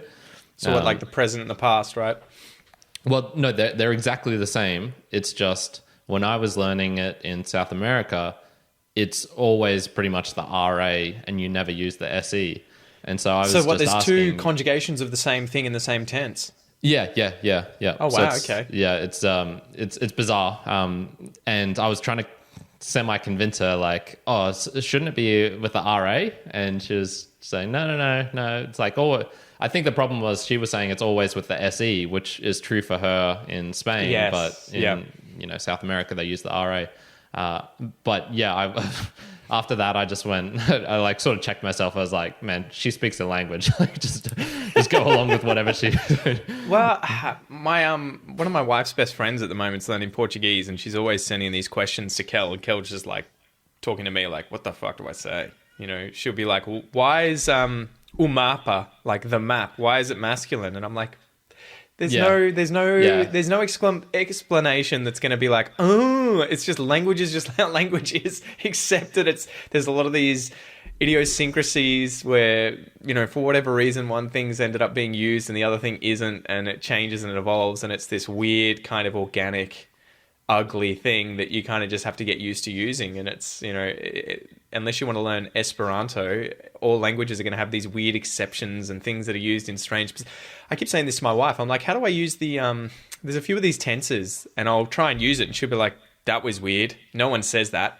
And I'll be like, check the grammar book. It says that they do. Yeah, and she'll be like, right there. She'll be like, speak the language. No one does. And so that's a hard part too of learning languages. It's like you learn all these rules. I remember this in French. There's all these verbs that are conjugated in the past tense with the verb être, right? So to be. So instead of saying, for example, I have gone or I went, you say I am gone. Je suis allé instead of j'ai allé. You would never say j'ai allé, I have gone. You say je suis allé. And I remember there's this, I think it's called like, what is it? There's this way of remembering the verbs that have, that conjugate that way. That's like Mr. and Mrs. to TBS or whatever it is. And then I remember going to France and learning French with people, and they're like, oh no, there's shitloads of other verbs that you can conjugate that way. And I was just like, God damn it, they lied. Like they tell you the most common ones, and they're like, yeah, these are the two exact black and white rules. And then when you actually get on the ground, you find out, oh man, it's way more complicated than that. Yeah. But the good thing is you just learn. I focus just on learning the phrases. So, if you have to learn something like je suis allé, I am gone, instead of, and I would always be like, but how do you say you're gone? How do you say you are gone? And they'll have, a different way of saying it, but you just focus on being able to express yourself and just learn those things, right? And eventually you'll build up that pattern recognition, and it just becomes subconscious, where you just like, boom, I just have to say X, Y, Z instead of the English version. So you're not translating between the two languages. You just know, say this. Yeah. I think, being able to sort of live with paradox in that way is probably not just a good life skill, but particularly good for languages. I always got stuck on if I was ordering, and this appeared right early for me with Spanish, was you always want to say, oh, can I have a piece of bread? Can I have etc. when you're ordering food? But you can't say puedo tener in Spanish. You have to say puedo tomar. Can I take this? Yeah, okay. And I just fought it for so long. Even while I was there, I was like, oh, you know what? I'll just say it like this and they'll learn eventually. But no, I got my ass handed to me enough times that I went, okay, no. This it's is a funny different. thing, isn't it? You don't think about, I think in Portuguese, probably Spanish as well, there's two verbs to be able to. In Portuguese, it's poder and conseguir. And conseguir is like to be physically able to do something. Like, can you succeed in being able to do that thing? Like, I can stand up is like I can physically do it. Eu consigo ficar em pé, right? Like I can stand up. But if you wanted to say, are you allowed to stand up? I would have to use poder, right? Eu posso ficar pé. But you having to learn the difference between those two took forever as well, because I would be like, you would never really worry about that in English. You just use can. Yeah. But I remember saying, I was doing this with my son all the time, você pode falar isso? Like, can you say this? Can you say, você pode falar carro? Can you say carro? Car. And someone was like, you're effectively saying, are you allowed to? Are you allowed to say car? Are you allowed to say car? You've got to say conseguir. Você consegue falar carro? And I was like, are you able to say car? And so, that was one of those interesting things where, too, for ages, I didn't even know I was doing it and people understood me. But it makes a big difference, right? Like, can I have this? It's like, well, no shit, you're allowed to have the cake. You can possess the cake if you would like the cake. Do you mean, do you want the cake to eat? Yeah. They're two different things. Yeah, totally. Man, even you just saying that makes me think, oh man, Portuguese, I could really get that easy because it's the same. To be able lose to your Spanish. In Spanish is poder. Conseguir is not the same. It's sort of to get. It's like, can I get something, I guess? But even just hearing that makes me think, Portuguese, I could get that pretty quick. But every time I dive into it a bit, then all the new, words that I need to learn pop up, and it's just go, goddamn, maybe not. Well, you could probably get away with learning the pronunciation and then watching TV or reading books, because then you just be like, you just switch Spanish into Portuguese mode. But I've seen, circling back onto the polyglot thing, one of my pet hates is watching some of these so-called polyglots have interviews where they speak Portuguese and it's just Spanish with a Portuguese accent. Yeah. And you're just like, look, I get you guys can communicate, but really, like, yeah, I've never enjoyed I would never, for example, probably never call myself polyglot, because every time I've come across those sort of communities and those people, there's always just been like, this feeling of, like you were saying, grabbing the easy gains that there are, but not diving deeper into it. And it's almost, I think people chase the title. They chase the title too. They'll be like, well, I've studied French, Japanese, and, Mandarin Chinese for the last month. Polyglot status unlocked, baby. Like, ni hao, konnichiwa, salut. Yeah, it's not all bad. It's similar to me when I jumped into the Bookstagram community for a bit, and it's a similar sort of thing there. You read, there's people out there reading 200 books plus a year, and but would they be able to recite, what was this book about, or what did you learn from that sort of book? Maybe some slightly deeper questions. It becomes a dick measuring competition, right? Where it seems more like you're not focused on the actual experience or the journey. You're much more focused on the result. And even then, it's not inherently because it's something that you want. It's something that you want to show other people that you've achieved. And so it's kind of like, well, it'd be like studying really hard to pass the IELTS exam and get a 9 across all bands, but have completely neglected your day-to-day English where you can't communicate with anyone properly. Like you got 9 consecutively across IELTS, but what does that mean in the greater scheme of things? What, are you just going to walk around telling everyone all the time and asking them to bow down to you? It means nothing, when ultimately what really matters is whether or not you can communicate with people on a daily basis, which is what you're going to be doing, the majority of the time. So yeah, it is a funny thing, and YouTube and social media, we can go down that rabbit hole, have just totally skewed people. This is what soured me about the polyglot thing. You'll see so many of these videos, guy speaks 25 languages, and you're just like, bullshit. Guy has made a video where he has practiced reciting a small amount of text in each language, about himself on screen with a mediocre accent across 25 languages. That's the title. Yeah. Like, guy and he's got a speaks good 25 thumbnail, being surprised and shocked as well. Yeah, well, that's it. But it is crazy because you won't see people do it with other things.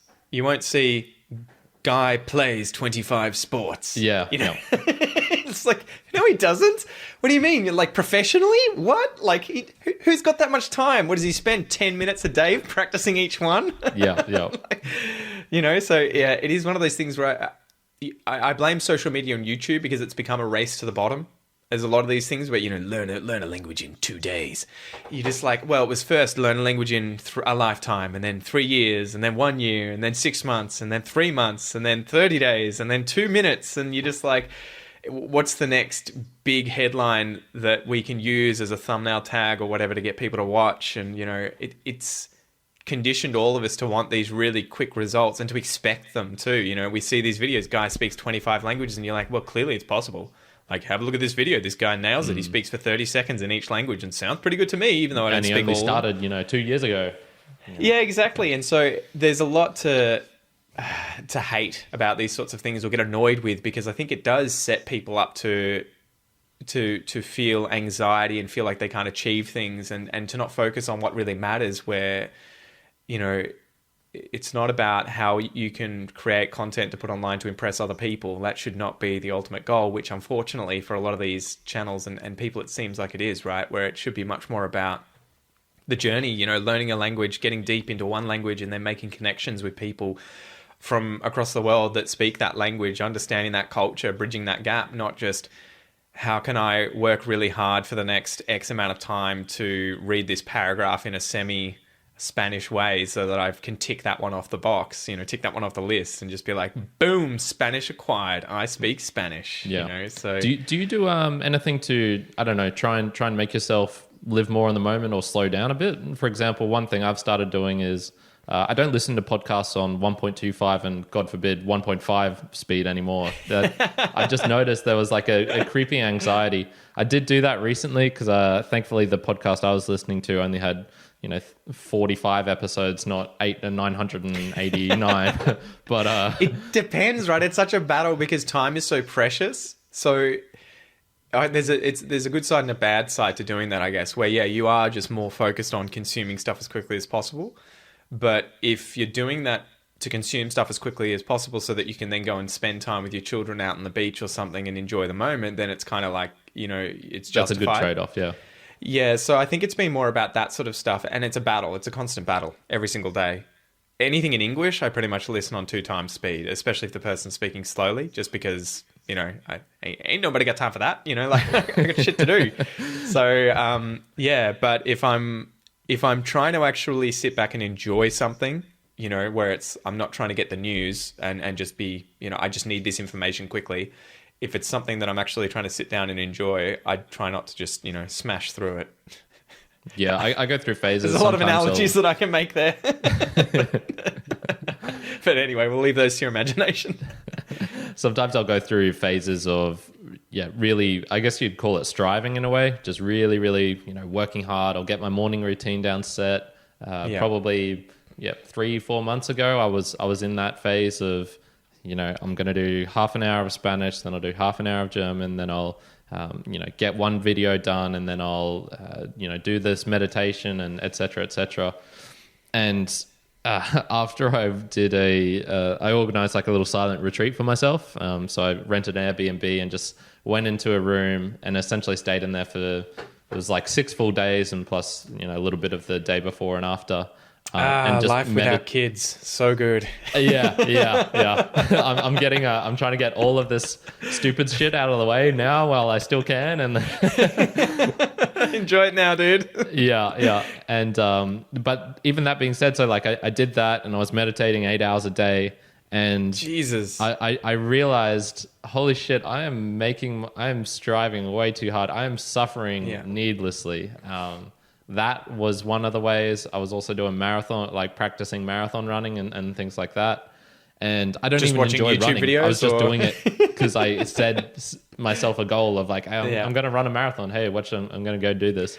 That's the downside, right, of the self-improvement world, is that there's always another book, right? There's no this is the one answer. It's always, we're going to constantly be self-improving, and that's the ultimate. The means to an end is no longer, there's no end. It's just... Yeah, get on the cycle, right? My analogy for that was, you've got mold on your wall and you're like, oh, I'm going to fix up this wall. All right, I'll paint it over. And then you paint it and it's all good and it's clean, fresh and shiny. And it's like, hey, it looks real nice. And then the mold comes back. And then you've also got the self-improvement guy with like 15 different cans of paint next to you being like, hey, try this one next. This one's going to do it. Yeah. And so that... I went down that route for a bit as well, and I tapped out after a year or two. Well, I think you have to try it, right? You got to find out what works for you. For me, at the moment, it's more listening to myself and trying to go with the flow. I don't have the traditional 9 to 5 kind of work. I don't have, besides obviously family and Aussie English, there aren't that many responsibilities that I kind of have. People don't expect me to be in a certain place at a certain time, do a certain amount of stuff. So I've tried to just be kinder to myself and allow myself to kind of go with the flow. So like if I feel like, creating content one day and I get into the flow of it, get into the zone, I try and really just, make hay while the sun's shining and just go to town. And like even last night, I've got this, I have to get this module done this month and it's been hanging over my head like my taxes. And only last night did I sit down and I'm like, look, I'm just going to try and, get inspired. And I started reading some articles on this thing that I wanted to talk about for my Academy members, and ended up spending an hour and a half just writing, and it ended up being, really, really good, and I can use it. So it's been interesting. I've just kind of tried to allow myself to wait to be inspired a lot of the time.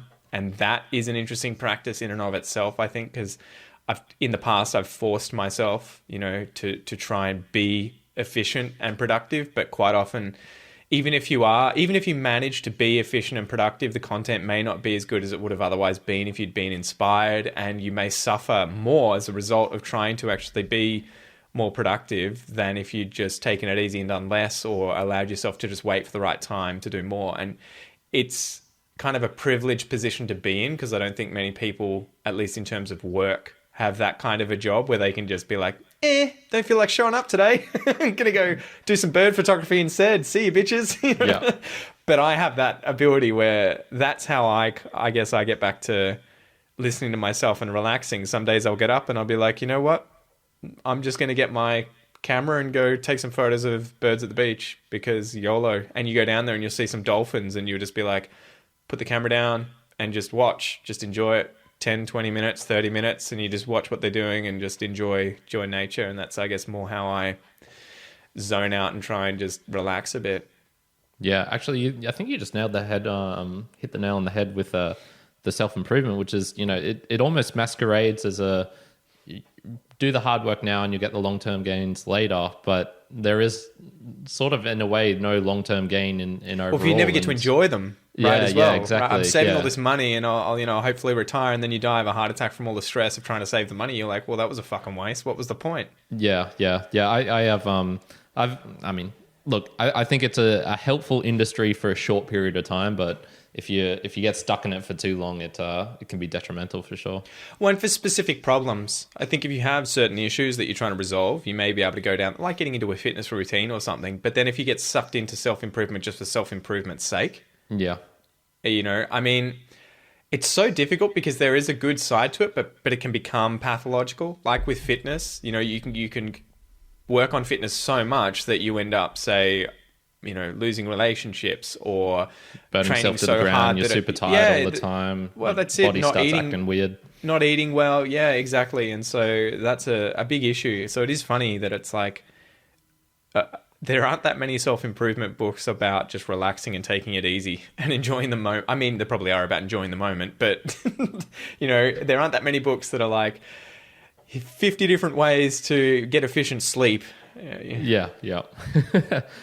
I haven't heard you talk much on other podcasts about books, man. What are your some of your favorite books or best of all time sort of list? Man, that's a tough one. It's funny. I used to read a lot for myself, but at the moment I don't really read just for enjoyment. It's more I'm reading books to create content. So I read a book recently called Killers in Eden, and it was about the relationship between the killer whales in the town of Eden in southeast New South Wales, and the whalers there at the would have been throughout the mid to late 1800s and the early 1900s. And so it was this beautiful relationship between the whalers and these killer whales where they would work together during the winter season to hunt larger whales together. Okay. So they effectively had cool. Yeah, well, the killer whales, for thousands of years, the indigenous people had been there, and they had this ritual when the killer whales would come through and be hunting a whale. An indigenous guy would effectively pretend to be injured and walk between different pyres, you know, fire pyres on the beach, and try and entice the sympathy and empathy of the killer whales to bring the whale in to shore. And obviously this happened often enough that they built this ritual of doing this, because the killer whales, unbeknownst to the indigenous people, were using the bay, this shallow bay, to trap the larger whales so they couldn't dive, and then kill the whale, quite often by beaching it and then just waiting for it to come back into the ocean the next day or two, and then eating the tongue and the lips and just leaving it. And then when whalers came in the mid-1800s, they initially started trying to steal these larger whales from the killer whales. But this guy called George Davidson, he shows up in like 1850 and ends up utilizing the killer whales and then mutually sharing the whale. So after the killer whales would actually chase the whale into the bay. If it was the middle of the night, killer whales would come to his house and jump in front of it in the water, smash the tails to get his attention. They'd go out in a boat, kill the large whale, and then tie it and leave it there for the night. And the killer whales would be able to eat the tongue. It was called Law of the Tongue. And then, you know, the whalers could keep the rest of the animal to get the blubber and everything. So they developed this really cool relationship like that lasted 70 or 80 years, where they would always have this, we kill the whale, we leave it there for them, they eat what they want, they go, and then we keep it. So anyway, I got reading that book, but it was for Aussie English. And so a lot of the time I end up reading material about Australia specifically at the moment. That's pretty much the only way I can justify. You had a bookshelf of sort of like Aussie history books and whatnot. Yeah. a lot of the time, if it's in English, the only stuff I can really justify reading is related to Aussie English. Yeah. So I'm trying to learn more about Australian culture, Australian history. Excuse me, mainly those two things. So things like colonization of Australia. There's some really good books. What Can Tench? I think it's 1788 is a really, really interesting book because it's probably the best personal diary from the first few years of colonization of Australia. And so you get to live through this guy's eyes of what it was like living in Sydney Cove, you know, at Port Jackson, and in interacting with Indigenous people, what Arthur Phillip was thinking and doing. And, you know, you even get to learn about some of the Indigenous people like Bennelong and their personalities and everything. So that's a really, really interesting book, you know. And I'm trying to think of some other ones. Gert and True Gert by David Hunt is really good if you like Australian history, because he's just a hilarious dude. He was a lawyer, I think, in the past, but ended up writing some Australian history sort of articles online and then got hired to do some books. And True Gert and Gert. Gert's the first one, then True Gert, and I think he's about to release another one. And it sort of just False encapsulates... Sorry? False Gert. I'm not sure what the next one is. Yeah, I saw it the other day, but I've forgotten the name. It'll be something in there. But Gertie it's dancing. effectively, it'll be the 3 stages of Australian history. I think it's like before colonization to colonization, and then the gold rush and beyond, and then there'll be like the 1900s onwards when Australia became a nation. But that was a really good book too, because it's just really funny, really easy reading. And then at the moment, if you want to talk about Portuguese, I'm reading Game of Thrones, book 1.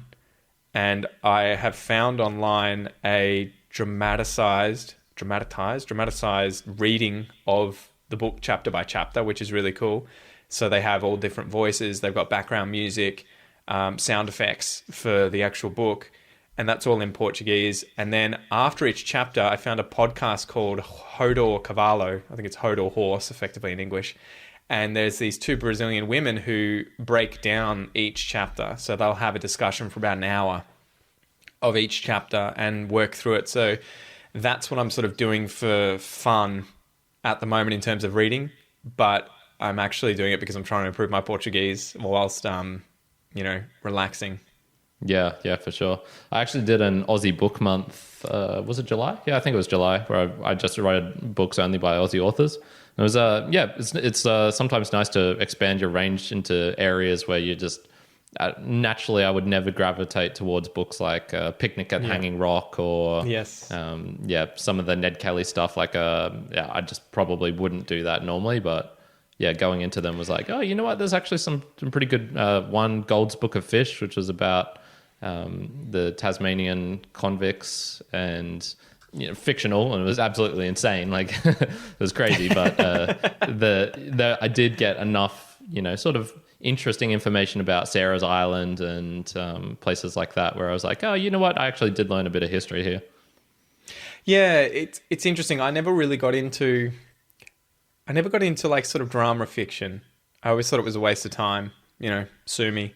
But once I started learning foreign languages, I was like, ooh, I can now read anything, and I'm learning the foreign. It's like a 2-for-1 deal, right? 2 birds, 1 stone. And so once I started learning French and Portuguese, I did start branching out into other literature. Like I was reading some Camus in French, right? L'étranger, the stranger.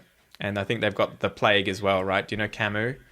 I've heard of the name, but I haven't read. He's a famous French writer, but I would never have read it in English because, again, I was never a massive reader, apart from when I was sort of like in high school and everything, and it was always related to study or whatever. But once I started learning a foreign language, I was like, ooh, I can learn and read whatever at the same time. So, okay, that's really funny, because if I had to assume, I would have guessed like, man, you did a PhD, you have to get in science, you have to be good at reading. So I would have thought I read that sort of stuff, and again, it was kind of like utility based, right? So I had to read my fair share of papers. So it wasn't a pleasurable thing. Yeah, I got you.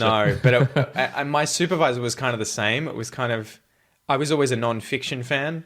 Like I liked reality and hearing about history. I was always like, man, there's just too many interesting real stories that have happened in the world. No one's got time for fiction. Like, Jesus, if I'm going to watch fiction, if I'm going to learn about fiction or consume fiction, it's going to be TV shows or whatever, like Game of Thrones or Harry Potter. I just can't be bothered. I mean, I did read Harry Potter when I was in high school, but Yeah, he was always like, "Ain't nobody got time for fiction, man. There's too many awesome real stories out there." But I can sort of, after sort of going down the rabbit hole with Jordan Peterson and understanding, different levels of truth and meaning, and that you can get a lot out of fiction, I definitely came to appreciate it a lot more, right? Because it's storytelling, but you're getting out of that stories that are sort of truths in reality that have a deeper meaning to them and can get you to think about these things at a deeper level. So Yeah, I totally agree. I was a similar thing, really into nonfiction, and then 1984 is my easily favorite book of all time. I actually just finished Voltaire's. I'm not sure how would you pronounce Candide in French, something like that. Candida. Is it like candidate? No. Candide. Let's see. Voltaire. Candide. Candide. Candide. Yeah. I just finished reading that. Once again, it's like a absolutely fictional, crazy book, but it's got some really good talking point, like just points in it where you if you think about it deeply, you go, oh yeah, man, I could spend an hour thinking about just this one thing or researching this one thing related to this, obscure part of philosophy or religion or whatnot. So yeah, it's nice going down those little routes. It is hard though at times, I think too, in today's day and age where we are just constantly bombarded with content, that it's like it's hard to not go down the road of wanting to consume stuff as quickly as possible, as you were saying before, right? And having things on 2 times speed. And so I think for a while that probably also drew me away from books, because I was like, well, I should just get Audible if I want to listen to anything, and then I'll just walk and listen on 2 times speed, because that's a hell of a lot faster than me reading, because I'm such a slow reader. But again, you kind of like, is this about just consuming as much as quickly as possible, or is it about enjoying the process of consuming the material and thinking about it as you go? And so that was something as well. I kind of had to end up weighing up and deciding, do I really want to just be that guy who says I can read 200 books in a year, or I'm actually more interested in reading 10 books and actually getting a lot out of them?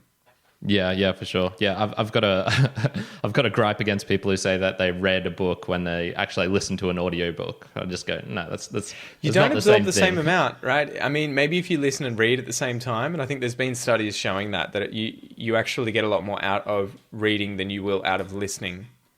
And the same if you read and listen at the same time, you'll actually absorb a lot more. Whereas if it's just listening, it's a bit more transitory, where it'll just sort of come and go really quickly. And I found that when I was listening to audible books, especially non-fiction, fact or statistics dense books, it would just be, I remembered so little.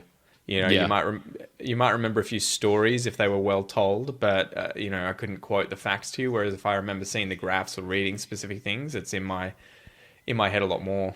Yeah, when I was going through uni, I had to write down my notes just 2 or 3 times over, and then bam, they stuck in my mind for, well, that exam at least. I can't remember anything from uni anymore. So definitely one of those ones where it's okay. This is what has got me worried about languages, because I know how much I've forgotten from uni, and it's interesting how much stays there though. I think I was so surprised when I started learning French again, and how much was still there from when I was at high school. So the amount that you can recognize is always astonishing. It's definitely easy to get back, just like gym gains and whatnot. If you leave it for 3 months and come back, yes, you can't do that, handstand push-up or whatever it is that you're doing, but you'll be able to get it back quicker than it took to grind out and get it, for sure. Well, and that's that hard thing with language learning too. I think you have to get to that sense, or that stage of being able to just let go and be happy for getting things and just be like, I'll just absorb it. It'll eventually stick. You have to get comfortable with discomfort, with the uncertainty of grammar rules, or not being able to hear and remember every single word that someone just said to you, but you've got the meaning and you can respond to the meaning. Because you don't realize that's what you do in your own language, and that people quite often will say words you don't really necessarily understand or know how to use, but you gather the meaning and you just keep going. You don't even think about it. But when you're learning a foreign language, you shit yourself every time someone conjugates a verb a different way, and you're like, oh my God, did he say will do or would do? And you're like, did it affect you understanding the person? No. So yeah, it is interesting with language learning and just having to get used to discomfort. And then just as soon as you can let go, you just kind of like, you take off in terms of progress. I think the same with a lot of these things. Jiu-jitsu was another one. if you're constantly panicking about making the wrong move, you don't end up improving because you never get anywhere. You don't allow yourself to flow or to actually fight properly. Whereas if you are just comfortable making mistakes, getting choked out, getting submitted, you end up, getting yourself into a lot more positions and learning a lot more. Definitely. To finish up, man, I had a couple of just random questions that I want to ask you about. What brings you joy, man? What do you really enjoy doing? What's in your life the things that are really fun to you? Sorry, I'm back. You're back. You're back. I can hear you. What brings you joy? What's the most fun things that you really enjoy doing nowadays that make you really happy? I don't know. There's a lot of cliche kind of responses here, right? One big one is obviously family and seeing my children just develop. You see them overcome things and you're just like, Jesus, my daughter just learnt to roll over. And I was like, it seems like such a trivial thing. Roll over. But you're like, dude, she was battling with that for like 2 months and just didn't give up. And then just managed to do it, literally yesterday, and now just smashes it out constantly. And you're just like, you fucking little badass. Like, that's super cool. He's like, what a win. And the same with my son, he'll just come home and whip out these phrases. And, being a sort of linguistics language nerd, I'll just hear him use something like a phrasal verb, and I'll just be like, that's the first phrasal verb I've ever heard him use. Like, Jesus Christ, he's already able to, his brain has just picked up, okay, that's how we use it, And so those kinds of things, more vicariously, I guess, watching other people, improve at things and enjoy what they're doing, especially family members. Creating content is obviously a big one. I really, really enjoy. That's why I went down that rabbit hole of, God, I've used that expression a lot today, of learning about YouTube videos and how to do that well and effective and try and improve and get better retention time and click-through rate. It's not necessarily because I want to take over YouTube, but I really like seeing myself improve at something that I sucked at. The same with language learning, right?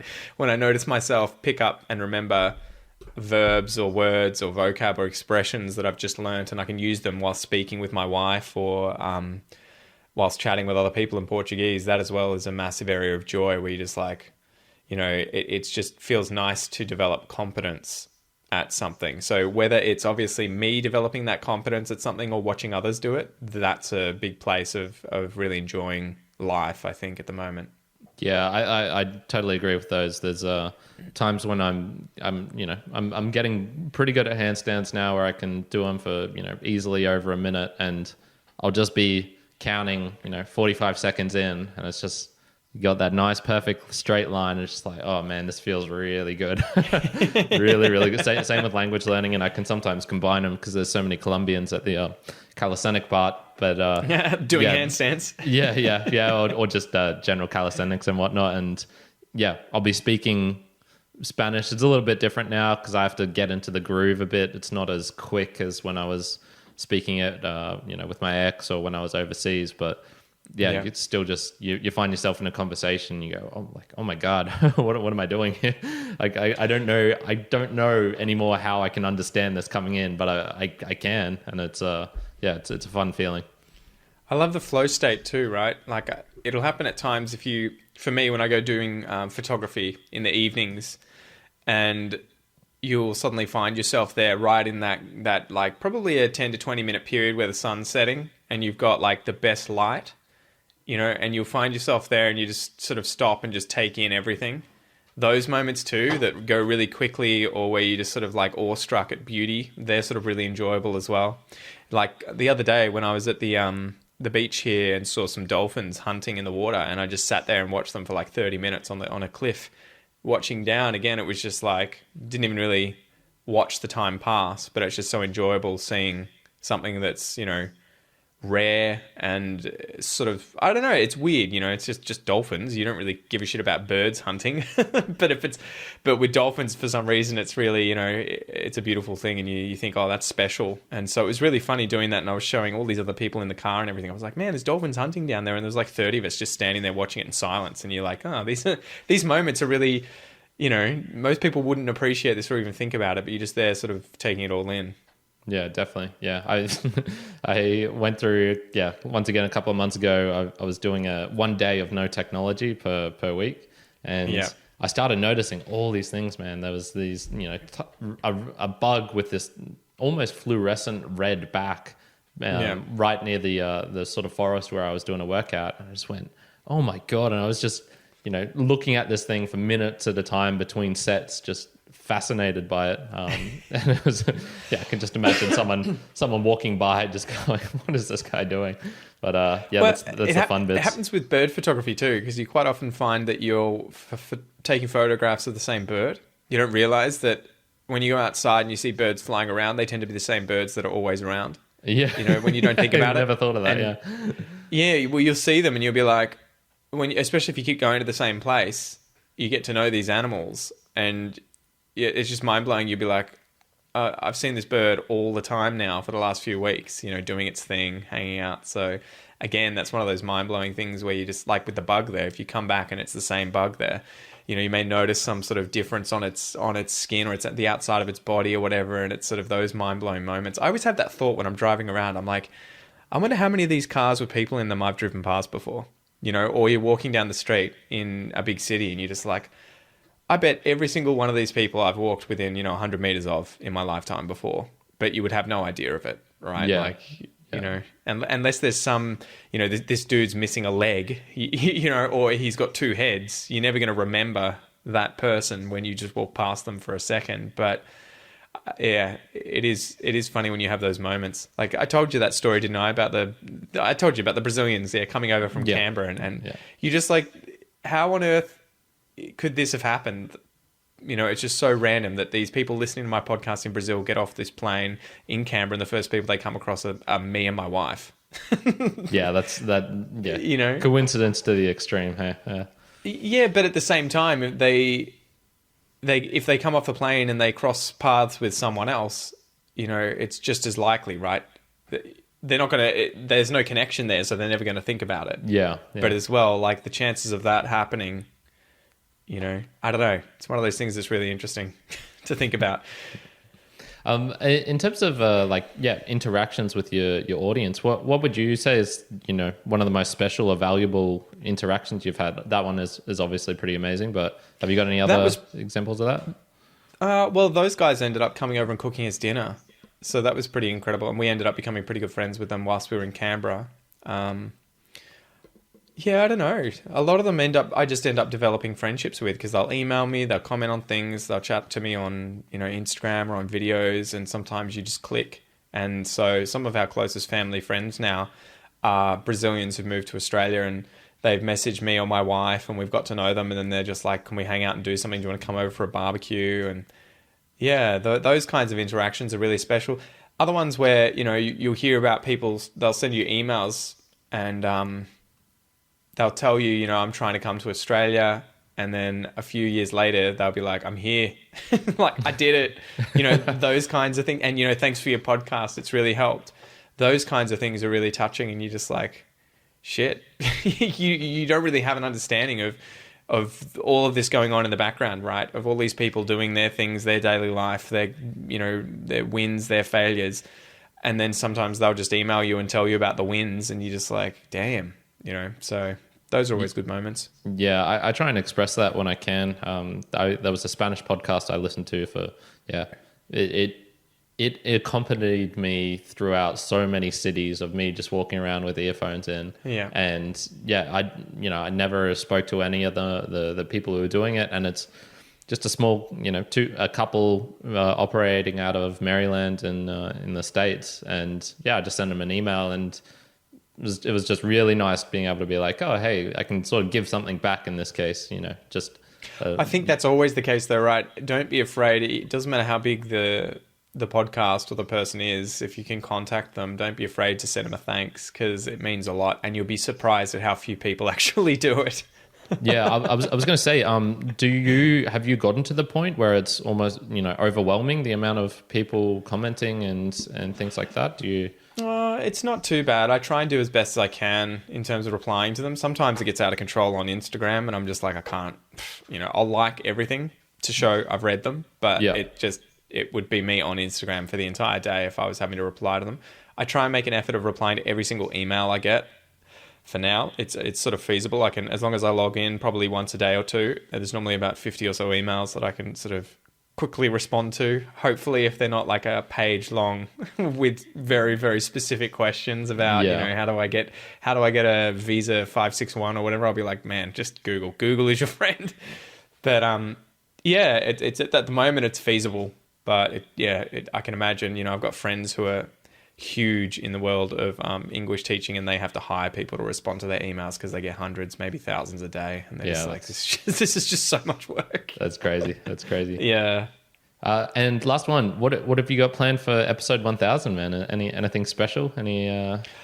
Oh, I've already done it. I kind of just recapped, I guess. I sort of thanked the audience. Just a recap. Come on.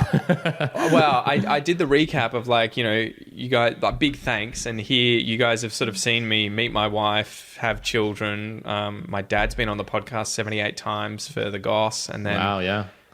And then I featured some Academy members. So I asked my Academy members, can you guys all record a little video for 1 to 2 minutes? Yeah, just saying, where you're from, what language you speak, what's something interesting about your country most people don't know, and then why you're interested in Australian English. And so there's 9 of them that'll be at the end of the episode. But that's cool, man. That's wow. Just got to say, what an achievement. That is absolutely crazy, getting to such a high number. Just keep pushing it out, dude. Yeah. It definitely does feel like that at times. Just keep going, push it out.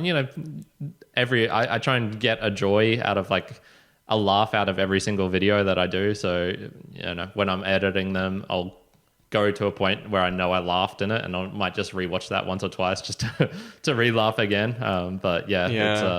It's that combination of, really, really fun and then also a grind at times. Yeah, well, that's life. That's life, right? Yep. You just have to enjoy the grind. Awesome. Thank you so much, Pete.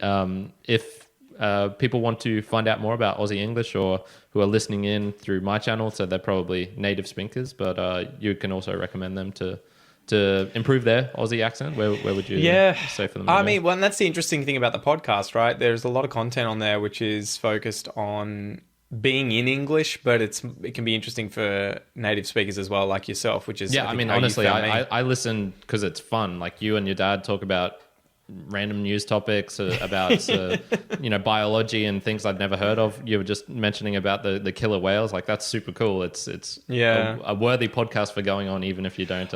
That was what I was mainly sort of wanting to do as well. I probably have to make 2 podcasts, but I just love having Australians on and chatting about Australia. I just had Professor Ewan Ritchie on this morning, who is a professor in ecology but focuses on dingoes, and he was talking about Australia and the ecosystem crisis. So there's plenty of content on there, but just search Aussie English and you'll find me on YouTube, Facebook, Instagram, all the main places in the podcast. Obviously, any podcast app you're using, you should be able to find the Aussie English podcast. Yeah, and walk up to him in the street and invite him over for dinner, and and go listen to Kyrin's episodes. Go listen to Kyrin's. He's got 2 on there, so go check him out. Awesome. Thank you so much, Pete. It's been a real pleasure having you on, man. I really enjoy chatting with you. Lots of fun. Anytime. Thanks, man.